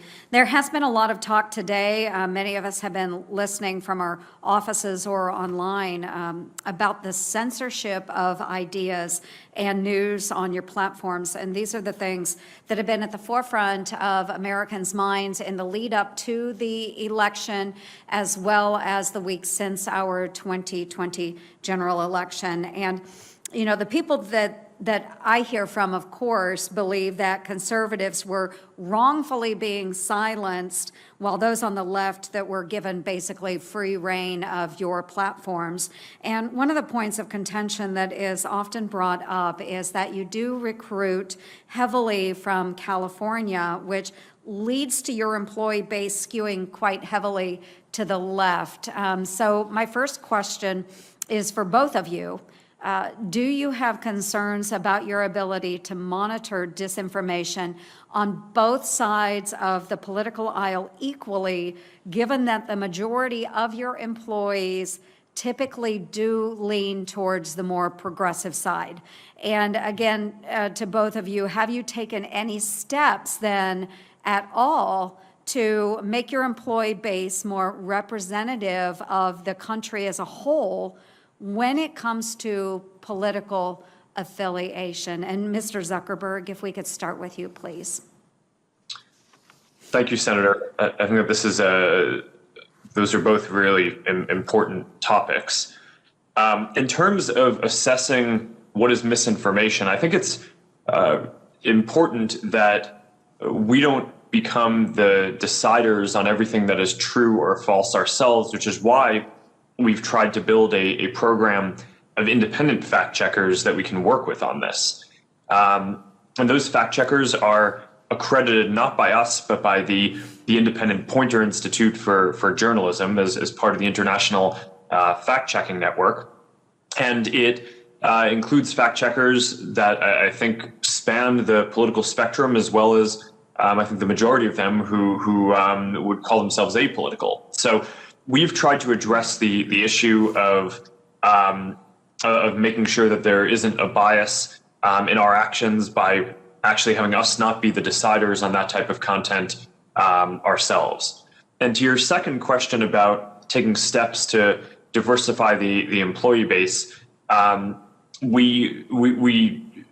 this is a sensitive area in that I don't think it would be appropriate for us to ask people on the way in as they were interviewing what their political affiliation is, which of course makes it hard to know what the actual breakdown of the company is on this. But one of the areas where I'm more optimistic over time is I think we're going to see more people working remotely around the country and also around the world, which will mean that fewer people in smaller percent of our employees will have to come to the cities and areas like the Bay Area where our headquarters is, and we'll be able to employ an increasing number of people across all of the different geographies in the country. Very good, thank you. And Mr. Dorsey? First and foremost, the most important thing is that we build systems and frameworks independent of any one particular employee or individual at our company. And included in that system are checkpoints. Checkpoints to make sure that we are removing any bias that we find, checkpoints to do QA and monitoring of all the decisions that we make, having an appeals process, which is an external checkpoint on whether we made the correct enforcement action or not.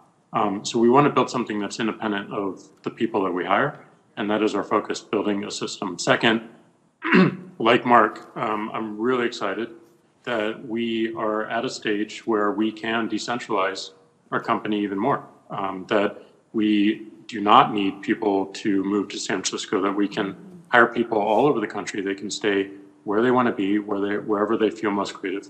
And that's not just in this country, it's around the world. And I think the tools are in a state where we can do that more easily.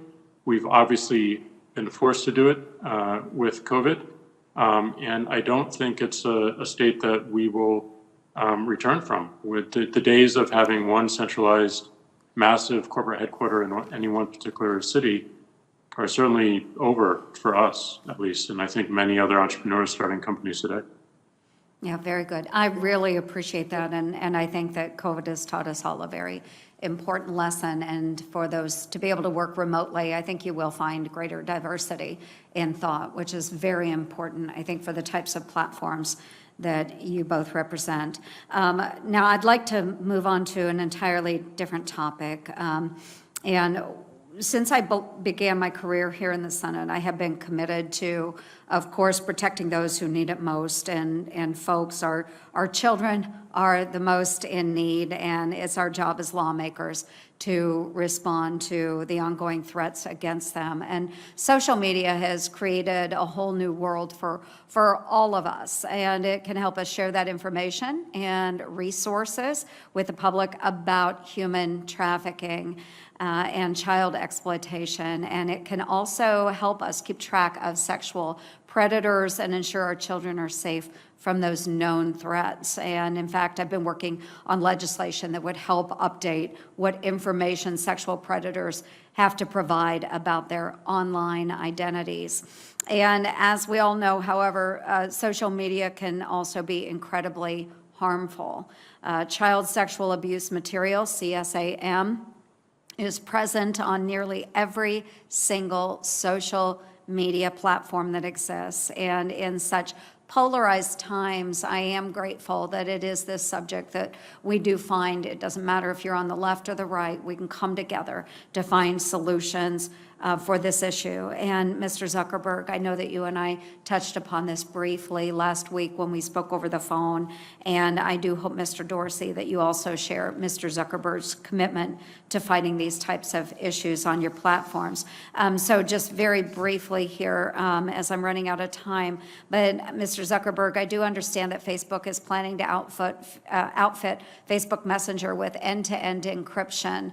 And how do you hope to prevent the dissemination of child sexual abuse material if neither law enforcement nor you can access that messenger data? Is there some sort of apparatus that you will have in place that can help law enforcement with those situations? And then Mr. Dorsey, we'll go to you next as well.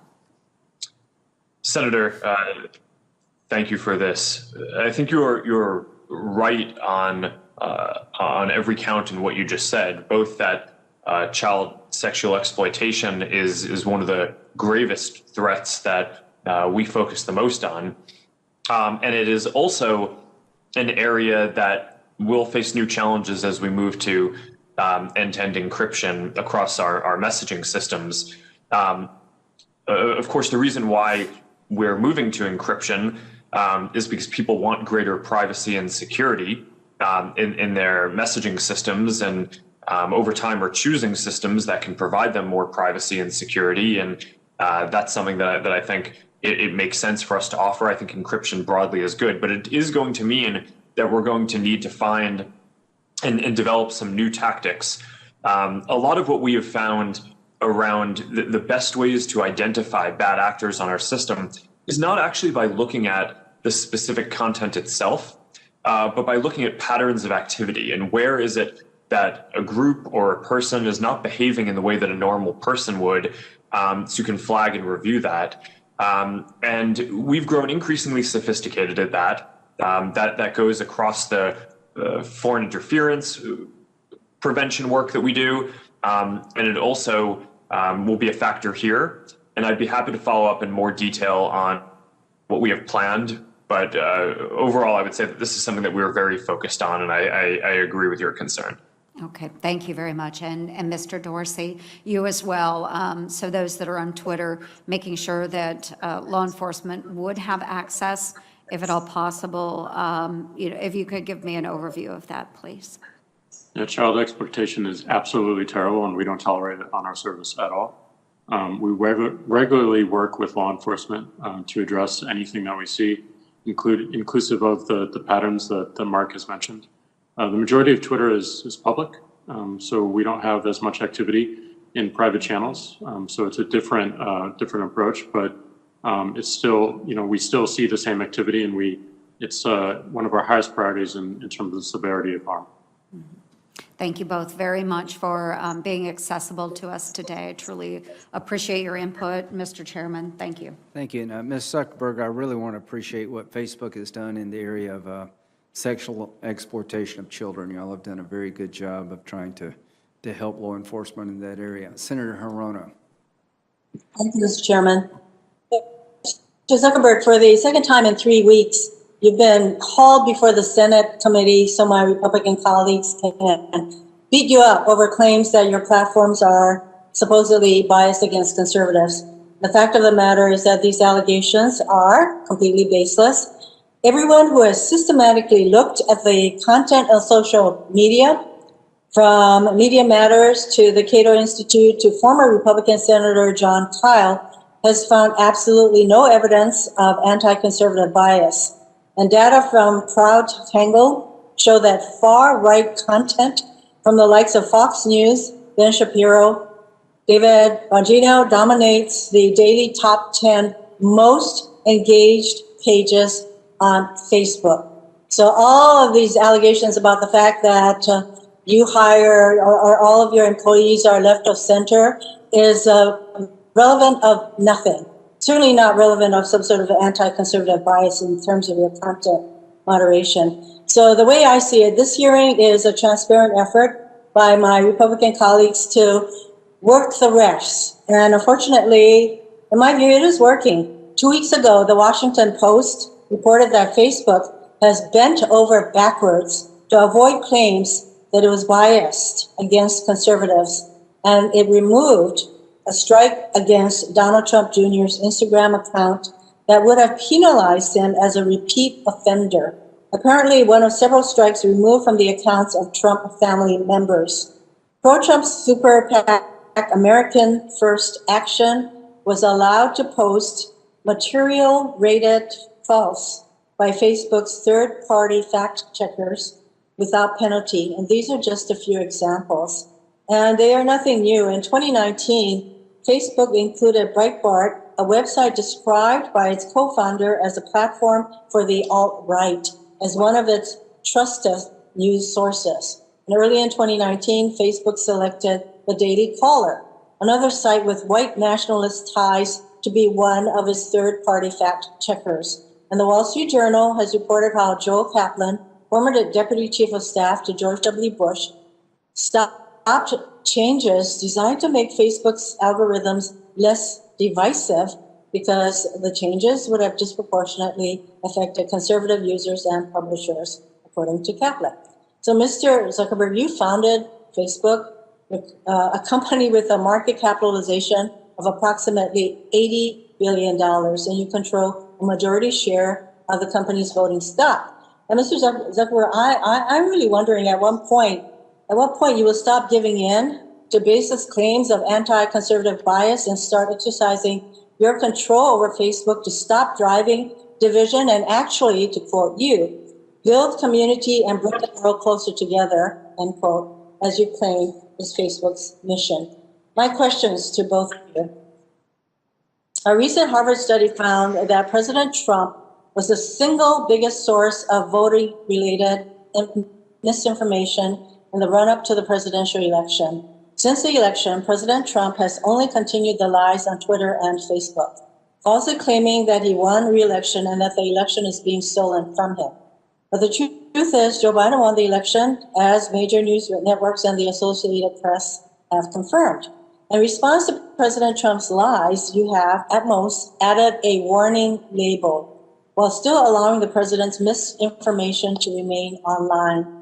In response to questions from Senator Feinstein, you defended the labels, claiming they point people to a broader conversation around the election. I have serious questions about the effectiveness of these labels, particularly since President Trump and his allies continue to spread their lies.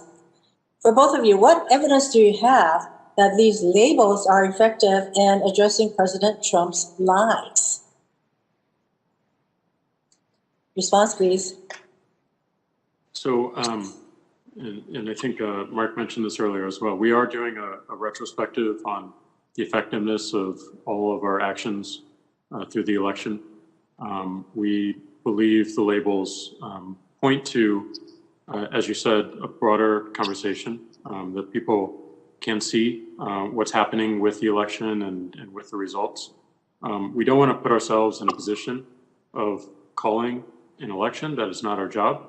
So we're pointing to sources and pillars that have traditionally done this in the past, and that is the intention of the policy. That's the intention of the labeling system. Mr. Zuckerberg? Senator, we view the additional context that we put on posts as part of an overall response and effort to make sure that people have reliable information about the election. So we don't expect that it's just going to be when people are seeing a post that may be casting doubt on a legitimate form of voting or may have misinformation that we can correct and help people understand how they could really vote, for example. So that's why we put the Voter Information Center prominently on the top of Facebook and Instagram for months leading up to the election, and kept it up afterwards so people can see reporting on the results. As I mentioned in my opening statement, 140 million Americans visited that. I think this was the largest voting information campaign in the history of our country. So I think when taken together, these actions were quite strong of an effort to communicate accurate and reliable information to people at the times when they needed it about how they can vote in the election, encouraging them to vote, having confidence in the election system, knowing who and when the election had been called. It's just part of an overall system.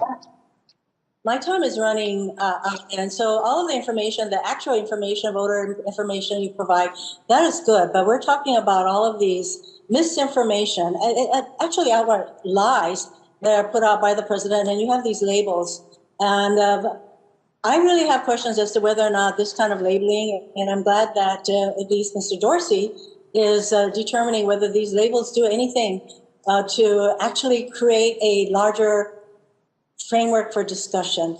I really seriously consider, doubt whether that is actually happening. Since I'm running out of time, I just wanted to get to, Donald Trump as president, you consider him newsworthy, so a lot of his posts get on whether they contain misinformation, especially on whether he won the election and COVID, you name it, the fraudulent elections that he alleges, et cetera. But I'm wondering, what are both of you prepared to do regarding Donald Trump's use of your platforms after he stops being president? Will he still be deemed newsworthy, and will he still get to use your platforms to spread his misinformation? Senator, let me clarify my last answer. We are also having academics study the effect of all of our election measures, and they'll be publishing those results publicly. In terms of President Trump and moving forward, there are a small number of policies where we have exceptions for politicians under the principle that people should be able to hear what their elected officials are saying and candidates for office. But by and large, the vast majority of our policies have no newsworthiness or political exception. So if the president or anyone else is spreading hate speech or inciting violence, or posting content that delegitimizes the election or valid forms of voting, those will receive the same treatment as anyone else saying those things. And that will continue to be the case. Remains to be seen. Mr. Dorsey?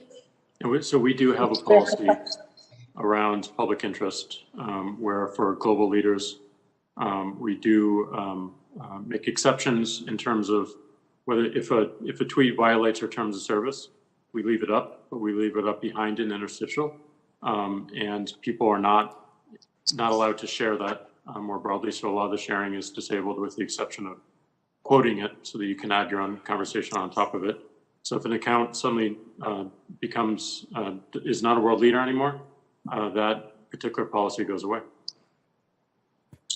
So I am running out of time, but I have, Mr. Chairman, I'd like to enter into the record a number of studies, particularly a November 1st, 2020 article in the Washington Post titled "Trump Allies Largely Unconstrained by Facebook's Rules Against Repeated Falsehoods Cement Pre-Election Dominance," a May 26, 2020 article in the Wall Street Journal titled "Facebook Executive Shutdown Efforts to Make the Site Less Divisive," 3 studies from Media Matters finding no anti-conservative bias on Facebook, and an article by Dr. Francesca Tripodi titled "No, Big Tech Isn't Silencing Conservatism." I would like to enter these items into the record.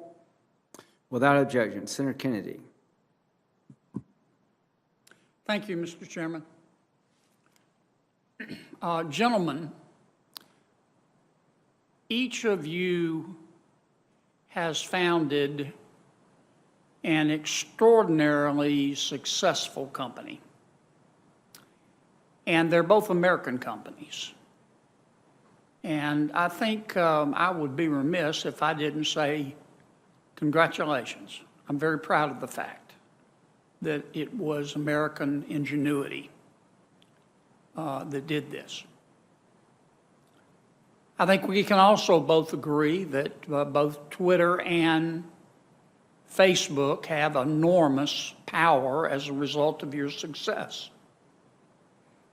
You're not companies, you're countries, at least in terms of power. I want to test a point of view here. I'm not sure I subscribe to it, but I want to get your thoughts on it. Mr. Dorsey, do you believe everything you read? No. Why not? I think it's healthy to have skepticism about everything and have a mindset of verifying it and using as much information as possible to do so. Do you have somebody on your staff who protects you from reading things that they think you shouldn't? No. Mr. Zuckerberg, do you believe everything you read? No, Senator. Why not? Because a lot of things are incomplete or incorrect. So you exercise your own judgment? Yes, Senator. Okay. Do you have somebody on your staff whose job is to filter things that they think you should not be reading? Senator, not externally, although I would hope that the teams that I work with internally do their best to make sure that the information that they're presenting me with are always accurate. Okay. Here is a point of view. I'm not sure I subscribe to it, but it is a legitimate point of view, I think, and I'd like to know your thoughts on it. You have both, and this is directed to each of you, you have both Democrats and Republicans upset with you. The Democrats are upset with you, this point of view holds, because they want you to publish. I'm not using that word as a term of art or science here with any special meanings. The Democrats want you to publish stuff on your platforms that they agree with, but they don't want you to publish stuff that they disagree with. And this point of view also holds that the Republicans are upset with you because they want you to publish things on your platforms that they agree with, but they don't want you to publish stuff on your platforms that they disagree with. What if we had a rule? What if your companies had a rule? This is a question, not a suggestion. What if your companies had a rule that said, okay, people aren't morons. I would like to treat people as they treat me. That is that I can read what I want to read and exercise my own good judgment about whether I choose to believe it. So here's the rule we're adopting. If you go on Twitter or Facebook, you can't bully people. You can't threaten people. Maybe this is a subset of both of those, but you can't commit a crime with your words, and you can't incite violence. But other than that, you can print any damn thing you want to, and we'll let our users judge. Give me your thoughts on that. Those are generally the rules we have. I mean, our focus on these policies, No, Senator, you don't, Mr. Dorsey. Excuse me for interrupting, but you're censoring right and left, trying to make both sides happy, and you're making neither side happy. No, that's not the intention. The intention is I know it's not the intention, but it's the result. I can see why you might say that and why you might perceive that, and that's why we do think it's important that we add more transparency to how we moderate content, that we give more control to individuals to moderate their own content and focus on algorithms. But a lot of our policies are focused on making sure that people feel that they can express themselves in the first place and not driven away. Everything you mentioned about bullying, about harassment around illegal content or violence, incitement to violence, that is what our policies are, and that is I know, our and excuse intent. me for interrupting, but my time's limited, and I want to hear from Mr. Zuckerberg. But you're not just doing that. You've started to censor content. Why not have both Mr. Biden and Mr. Trump able to say whatever they want to on your platform? Mr. Zuckerberg, so long as they don't threaten, bully, incite violence, commit a crime. I'm not justifying the use of either Twitter or Facebook to hurt the Rohingyas. Mr. Zuckerberg, what are your thoughts on my suggestion? Get out of the censorship business, other than the exceptions I talked about.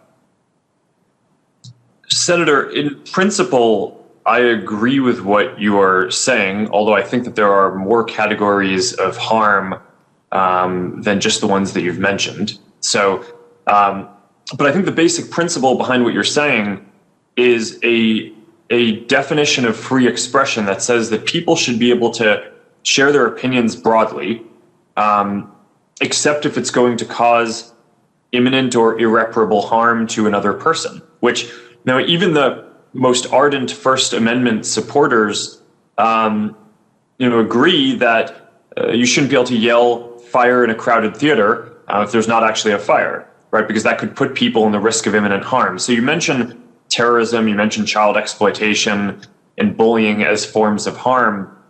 And I think a lot of the debate is around what are other forms of harm. For example, we're in the middle of a pandemic, and we've assessed that misinformation about COVID and treatments that could put people in additional risk of getting the disease or not seeking the right treatment if they have it, that those are also things that could cause imminent harm. We've taken the position that Mr. Zuckerberg, let me interrupt you, and I really do apologize. But I'm going to be cut off in a second, inappropriately so. I'm not saying you're wrong by doing what you just described, but that makes you a publisher. And that creates problems with Section 230. And I just think one point of view is that at some point, we've got to trust people to use their own good judgment to decide what they choose to believe and not believe.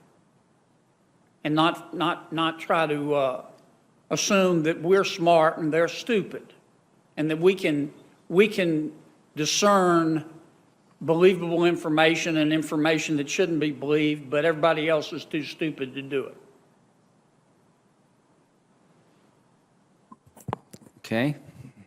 I'm done. Thank you, Mr. Chairman. I think you put your finger on a really, maybe the central issue, Senator Kennedy, is how do we let people make up their own minds without what they're saying, creating violence or threats to others.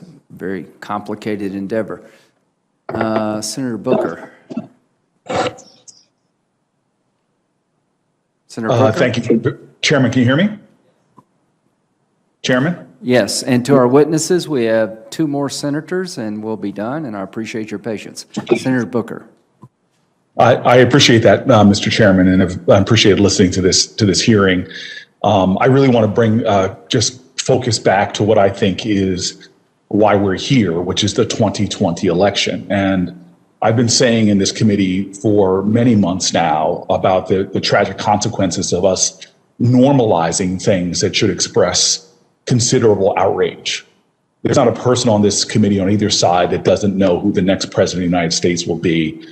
President-elect Joe Biden and Kamala Harris will be the president and vice president of the United States come January 20th. But what is going on right now is dangerous, and it is a threat to our democracy. For the first time in American history, we are seeing a sitting president of the United States make wild and baseless accusations that undermine the democratic process, that don't just delegitimize it. What the president of the United States is doing is trying to thwart our democracy. As we speak, Donald Trump is waging an all-out war on the truth and our democratic systems. And one of his weapons of choice in this disinformation war is social media, and specifically the 2 gentlemen here, their platforms, Twitter and Facebook. You have the tools to prevent him from weaponizing these platforms to degrade our democracy and our democratic institutions and to cause such damage that even after January 20th, it could be one of the first times that millions of Americans think and believe that this election was what is baselessly being charged by Donald Trump. And so let's be clear on what's happened. Donald Trump's shameful and shameless lies that are persisting about voter fraud and the outcome of this election were some of the most engaged content on social media in the days after the election.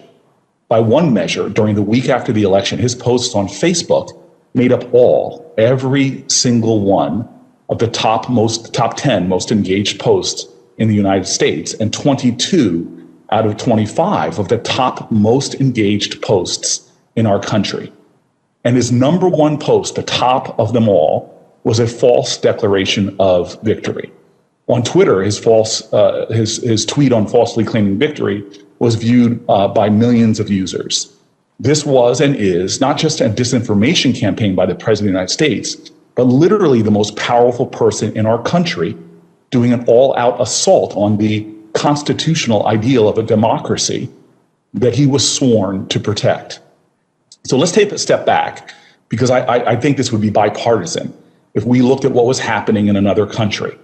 If we saw, and I'm on the Foreign Relations Committee, and I know how we come together on issues like this. If a strongman leader of a democracy had denied his loss in an election, in a democratic election, made consistent and constant baseless claims about fraud, if he fired military leaders while his foreign minister talked about a smooth transition of the defeated leader's next term, even potentially in jest, any government looking at this situation, including ours, would be putting out statements urging calm and calling for the peaceful transition of power, for the rule of law, for the honoring of democratic norms and traditions. And so we're seeing concrete consequences right now of President Trump's rhetoric. We are actually in the midst of the 4th largest mass casualty event in American history. This is not just something that should not be treated with calm and normalcy, but we all, people who believe in this country, should be standing up and talking about the consequences. We have his political appointee, the General Service Administrator, refusing to designate Joe Biden as president-elect and provide the transition team the resources mandated by federal law.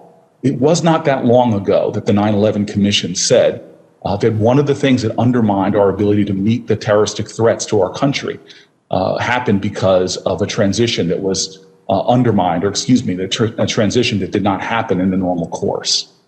President Trump's actions since Election Day should shock all of us who care about the welfare of our democracy, who care about our norms. And I hope the platforms here can maintain the highest levels of vigilance. And so to the gentleman before us today, I'd like to ask specifically, have you taken any steps to modify your platform's algorithms to ensure that blatantly false election disinformation posted by election officials, and specifically the most powerful person in the United States, Donald Trump, isn't amplified, that his posts that might get a lot of interactions that are dead wrong don't somehow get boosted by your algorithms? If you could both respond to that as quickly as possible.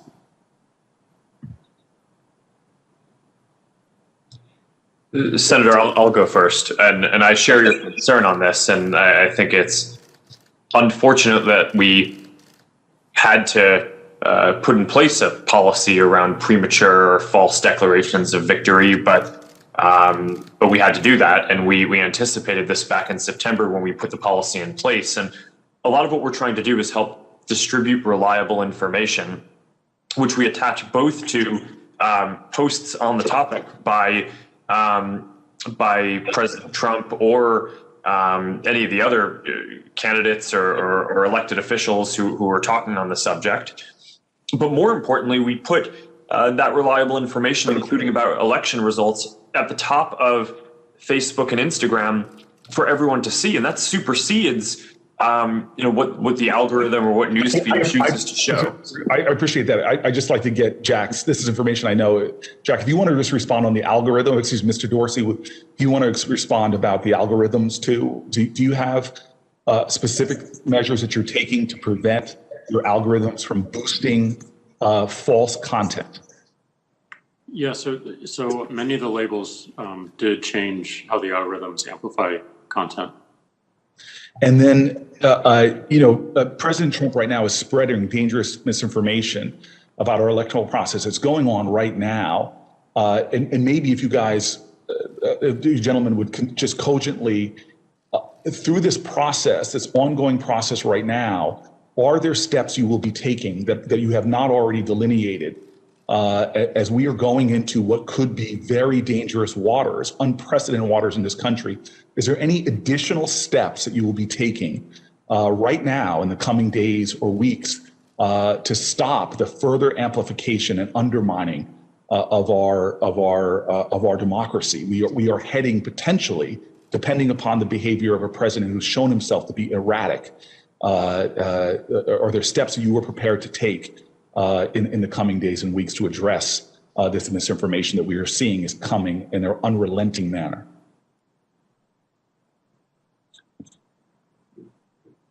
Senator, yes, this is unfortunately an eventuality that we planned for. And we've taken a number of steps, not just including the fact-checking program that we've set up broadly, but we stopped recommending all civic and political groups, as an example, because of the risk of misinformation or harm growing there. We've temporarily paused all political ads because of a risk of potential abuse or kind of inflaming tension or potential unrest or violence.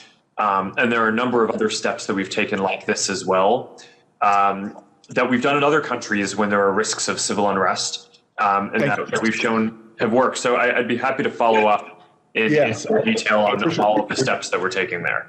Thank you. Your team has been helpful. Mr. Dorsey, any new steps that you want to give me? And I'm now treading on the indulgence of the chairman. If you could be really cogent, any new steps? We're going to continue to remain vigilant around our enforcement of civilian integrity. I think it's really important that we stay agile and that we learn. So we need to learn about like the effectiveness of this work and how to carry it forward. Right, and if the chairman would indulge me in one more sort of question to Mr. Zuckerberg, I was really pleased that the group Stop the Steal, which was a group formed on Facebook with disinformation, trying to delegitimize the election. I was grateful that you all suspended that account after 24 hours. But I'm concerned about what lessons you've learned, because clearly outside groups like the Center for Countering Digital Hate flagged that group's posts containing calls to violence hours before Facebook did. And I'm wondering what you all have learned about speed. There's an old saying that a lie can travel halfway around the world while the truth is still putting its pants on. What does Facebook really factor in terms of speed and trying to combat surges of disinformation about this group? And maybe another example, an additional sort of addendum to that question, Mr. Zuckerberg. Mr. Bannon, Twitter, for example, permanently suspended Mr. Bannon's Twitter account. It suspended his show's Twitter account after he made horrendous steps about acts of violence against Dr. Fauci and FBI Director Wray. But not only, I guess I'm just simply asking, why would Facebook not take the similar steps and similar stand? So, Mr. Zuckerberg, very cogently, could you talk about that speed issue? And then when your platforms diverge, I'm really wondering why one platform in Twitter saw that as a standard to remove, but you all have left, did not follow in that decision. Thanks, Senator. I'm happy to address both of those. On speed, you're certainly right that that's important. And part of what we focus on is figuring out which types of messages or things are going to go viral quickest. Because it's not just about trying to get to everything within, in 5 hours, for example. It's actually much more important to get to the harms that are going viral quickly within an hour, even if some things that are probably not going to get much distribution at all might be deprioritized for a little bit longer. So I think making sure that we stay on top of what are the hashtags, what are the groups, what are the messages, who are the bad actors who are trying to spread this content. And as we see the threat evolving, we are typically able to evolve and move faster as well. So we're very focused on that. Thank you very much. Anything Mr. else? Chairman, if I could ask you, I just want to give you an amen, Chairman. The second part of that question, I'd love to get on the record, but I just want to say to you, you mentioned earlier, and I know you said that Chairman Graham will be chairman again, but I think you really said something really important earlier about the effects of social media platforms on our kids. I can cite many studies, like the University of Pittsburgh, who said that kids are on social media have about twice the rates of eating disorders and image concerns. I just would really say, and I know that two gentlemen there would welcome the opportunity to come and discuss that perhaps with other experts, but there's something really going on in terms of the self-esteem, well-being, and even flourishing of our children who are deeply affected by these platforms. Whether you want to use a technical term like addiction or not, there's enough evidence that these platforms and children's engagement on them is causing heightened levels of a sort of a deleterious effect on their well-being. And I'd love it if we could do such a hearing sometime soon. We will follow up into the Every Patient Center of Blackburn. Thank you very much. Thank you, Mr. Chairman. Last but certainly not least. That is correct, and I appreciate that. And even though my colleague from New Jersey went twice his time, I am going to begin. These are Senate minutes, yeah. Yes, they're Senate minutes. I will agree with my colleagues who have talked about the impact on children. The distribution of information that damages women and children, that leads to violence against women and children, human trafficking, the utilization of these platforms by pedophiles. This is something that we are going to continue to work on. When I was in the House, we passed legislation to put more tools in the hands of local law enforcement to fight this, but You all at these social media platforms are going to have to do your part to work with us on this to protect our children. I will also say that we're keeping an eye, and with each of you yesterday, I talked about your financial components. Square, there for Mr. Dorsey and Libra with Mr. Zuckerberg and the application of these components to your sites. We're talking about 2020 elections, but we're also looking ahead to how we clean up some of what transpired in the before the 2022 elections. I think it's fair to say, too, that you all probably are now fully aware that there's great frustration with Americans and with this committee, with the way you act invincible, the way your employees act as if you're the invincible gods of the Silicon Valley. Facebook and Twitter don't get to be the last word in what counts as real news in this country, even though you're beginning to conduct yourself as news publishers and distributors.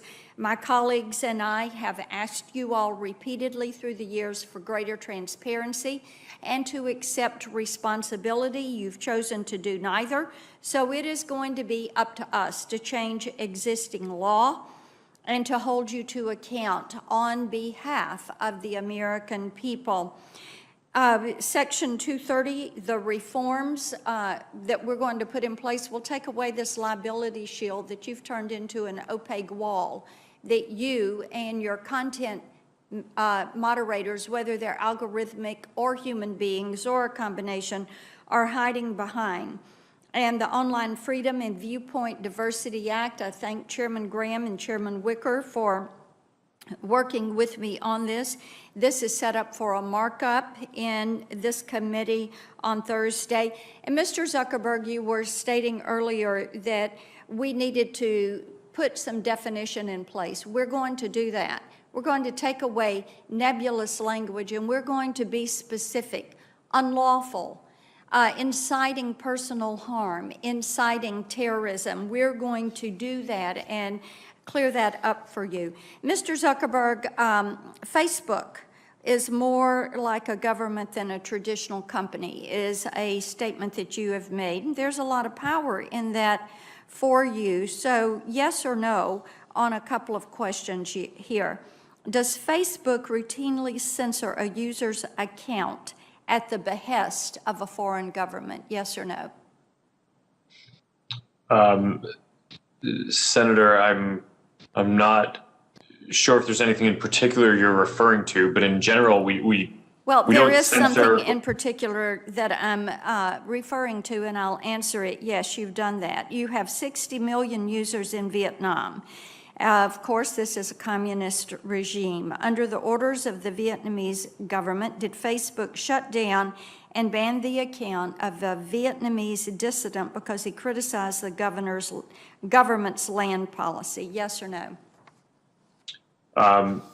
Senator, I'm not familiar with all the details of that, but I believe that we may have done that, and that in general we try to follow the local laws of different countries. And you kept him off for 3 months. In Turkey, does Facebook have an anti-blasphemy policy where it will take down photos of the Prophet Muhammad if the Turkish government orders it to do so? Senator, again, we don't have a policy against that, but the answer is yes. We follow local laws in the answer the is countries yes. where we operate. In Russia, under pressure from the Russian government, did Facebook take down a post advertising the rally in support of the dissident Alexei Navalny?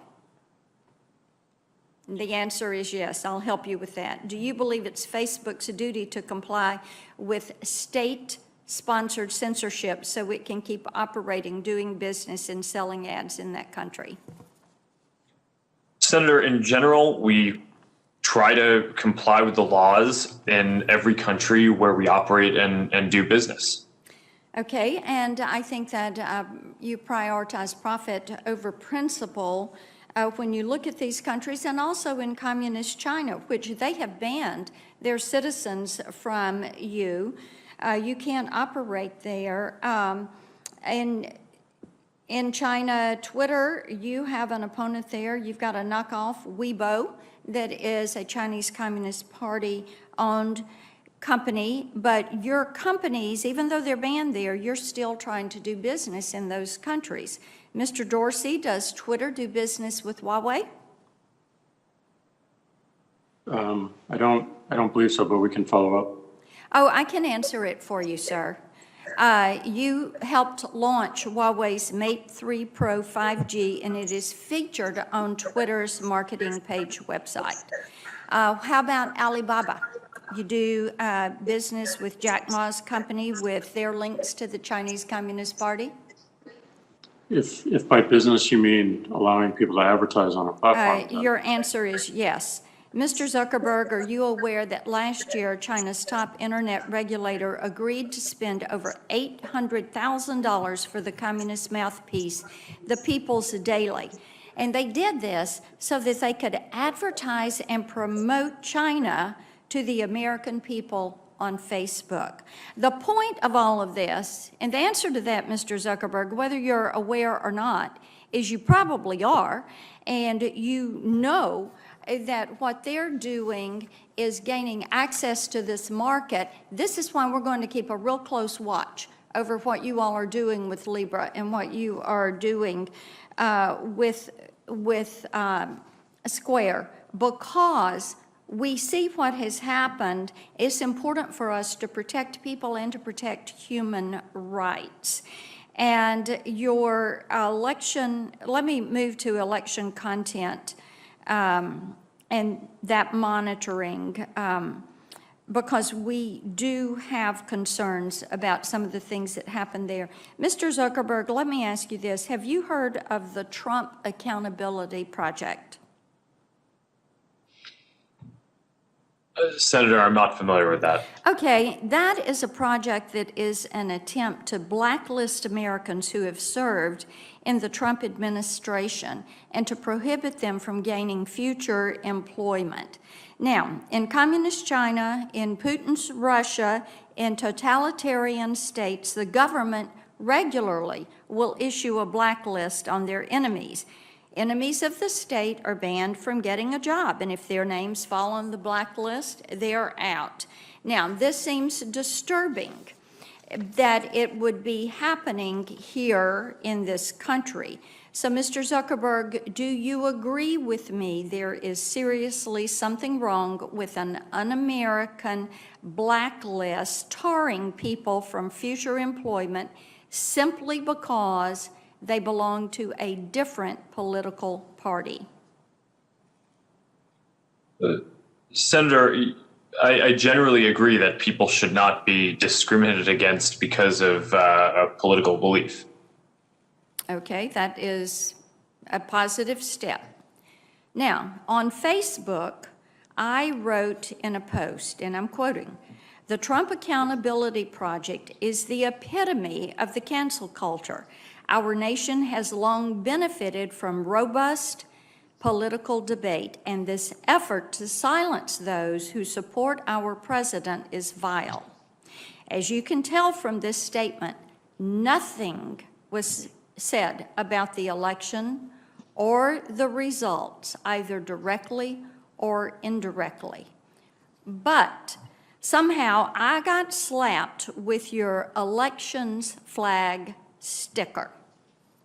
So what each of you need to realize, and you've heard it time and again today, you say you don't keep lists.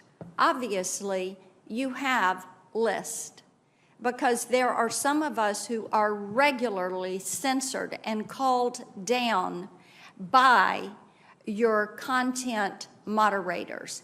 Do we want to see these lists? Yes. How have you built these lists? We want to know. I would remind each of you, you are a Title I service. You are an information service.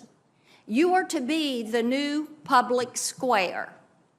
But what you are doing with your power that you have derived, because federal law gave you the ability to stand up and grow without being hit by lawsuits, You have used this power to run amok. You have used it to silence conservatives. You have used it to build your list. You have used this power to act like you hold all the power, that you can make these decisions. You have driven this cancel culture because you have not called to account your moderators. You have refused to take responsibility for your employees and their actions, so thereby reining you in on the issues of privacy, data security, content moderation, liability protections, defining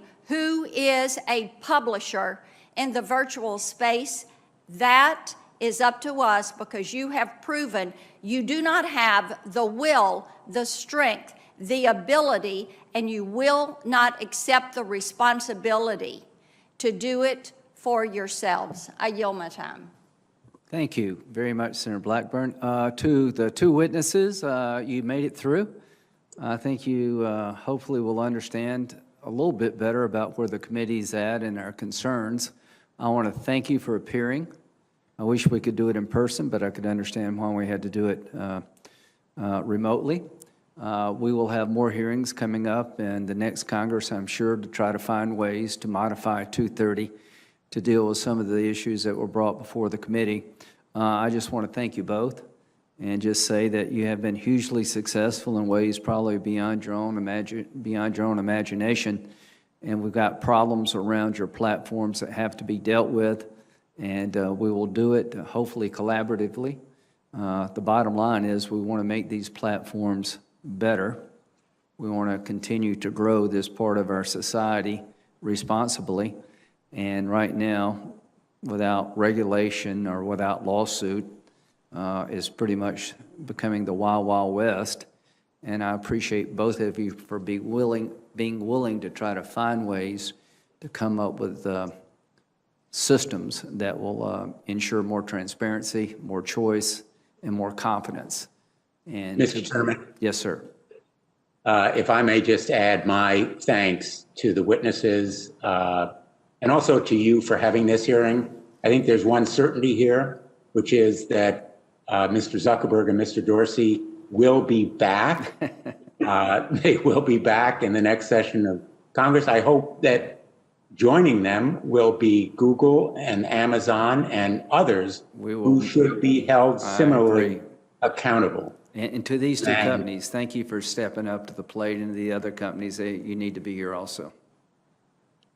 And I again, thank them, and we need to have greater accountability by reducing the shield. It's now nearly complete, and I want to thank you, Senator Graham, for working with me on the Internet Act. A number of our colleagues have raised the problem of child sexual abuse material. Best way to counter it is to act. If we really are serious about all this rhetoric and the jumble of grievances that we've heard, let's begin the journey with a single step. We can do it through the Internet Act. It's on the floor of the United States Senate, having been reported unanimously out of this committee. Let's have a vote. Agree. Change is going to come. Thank you. The hearing is adjourned.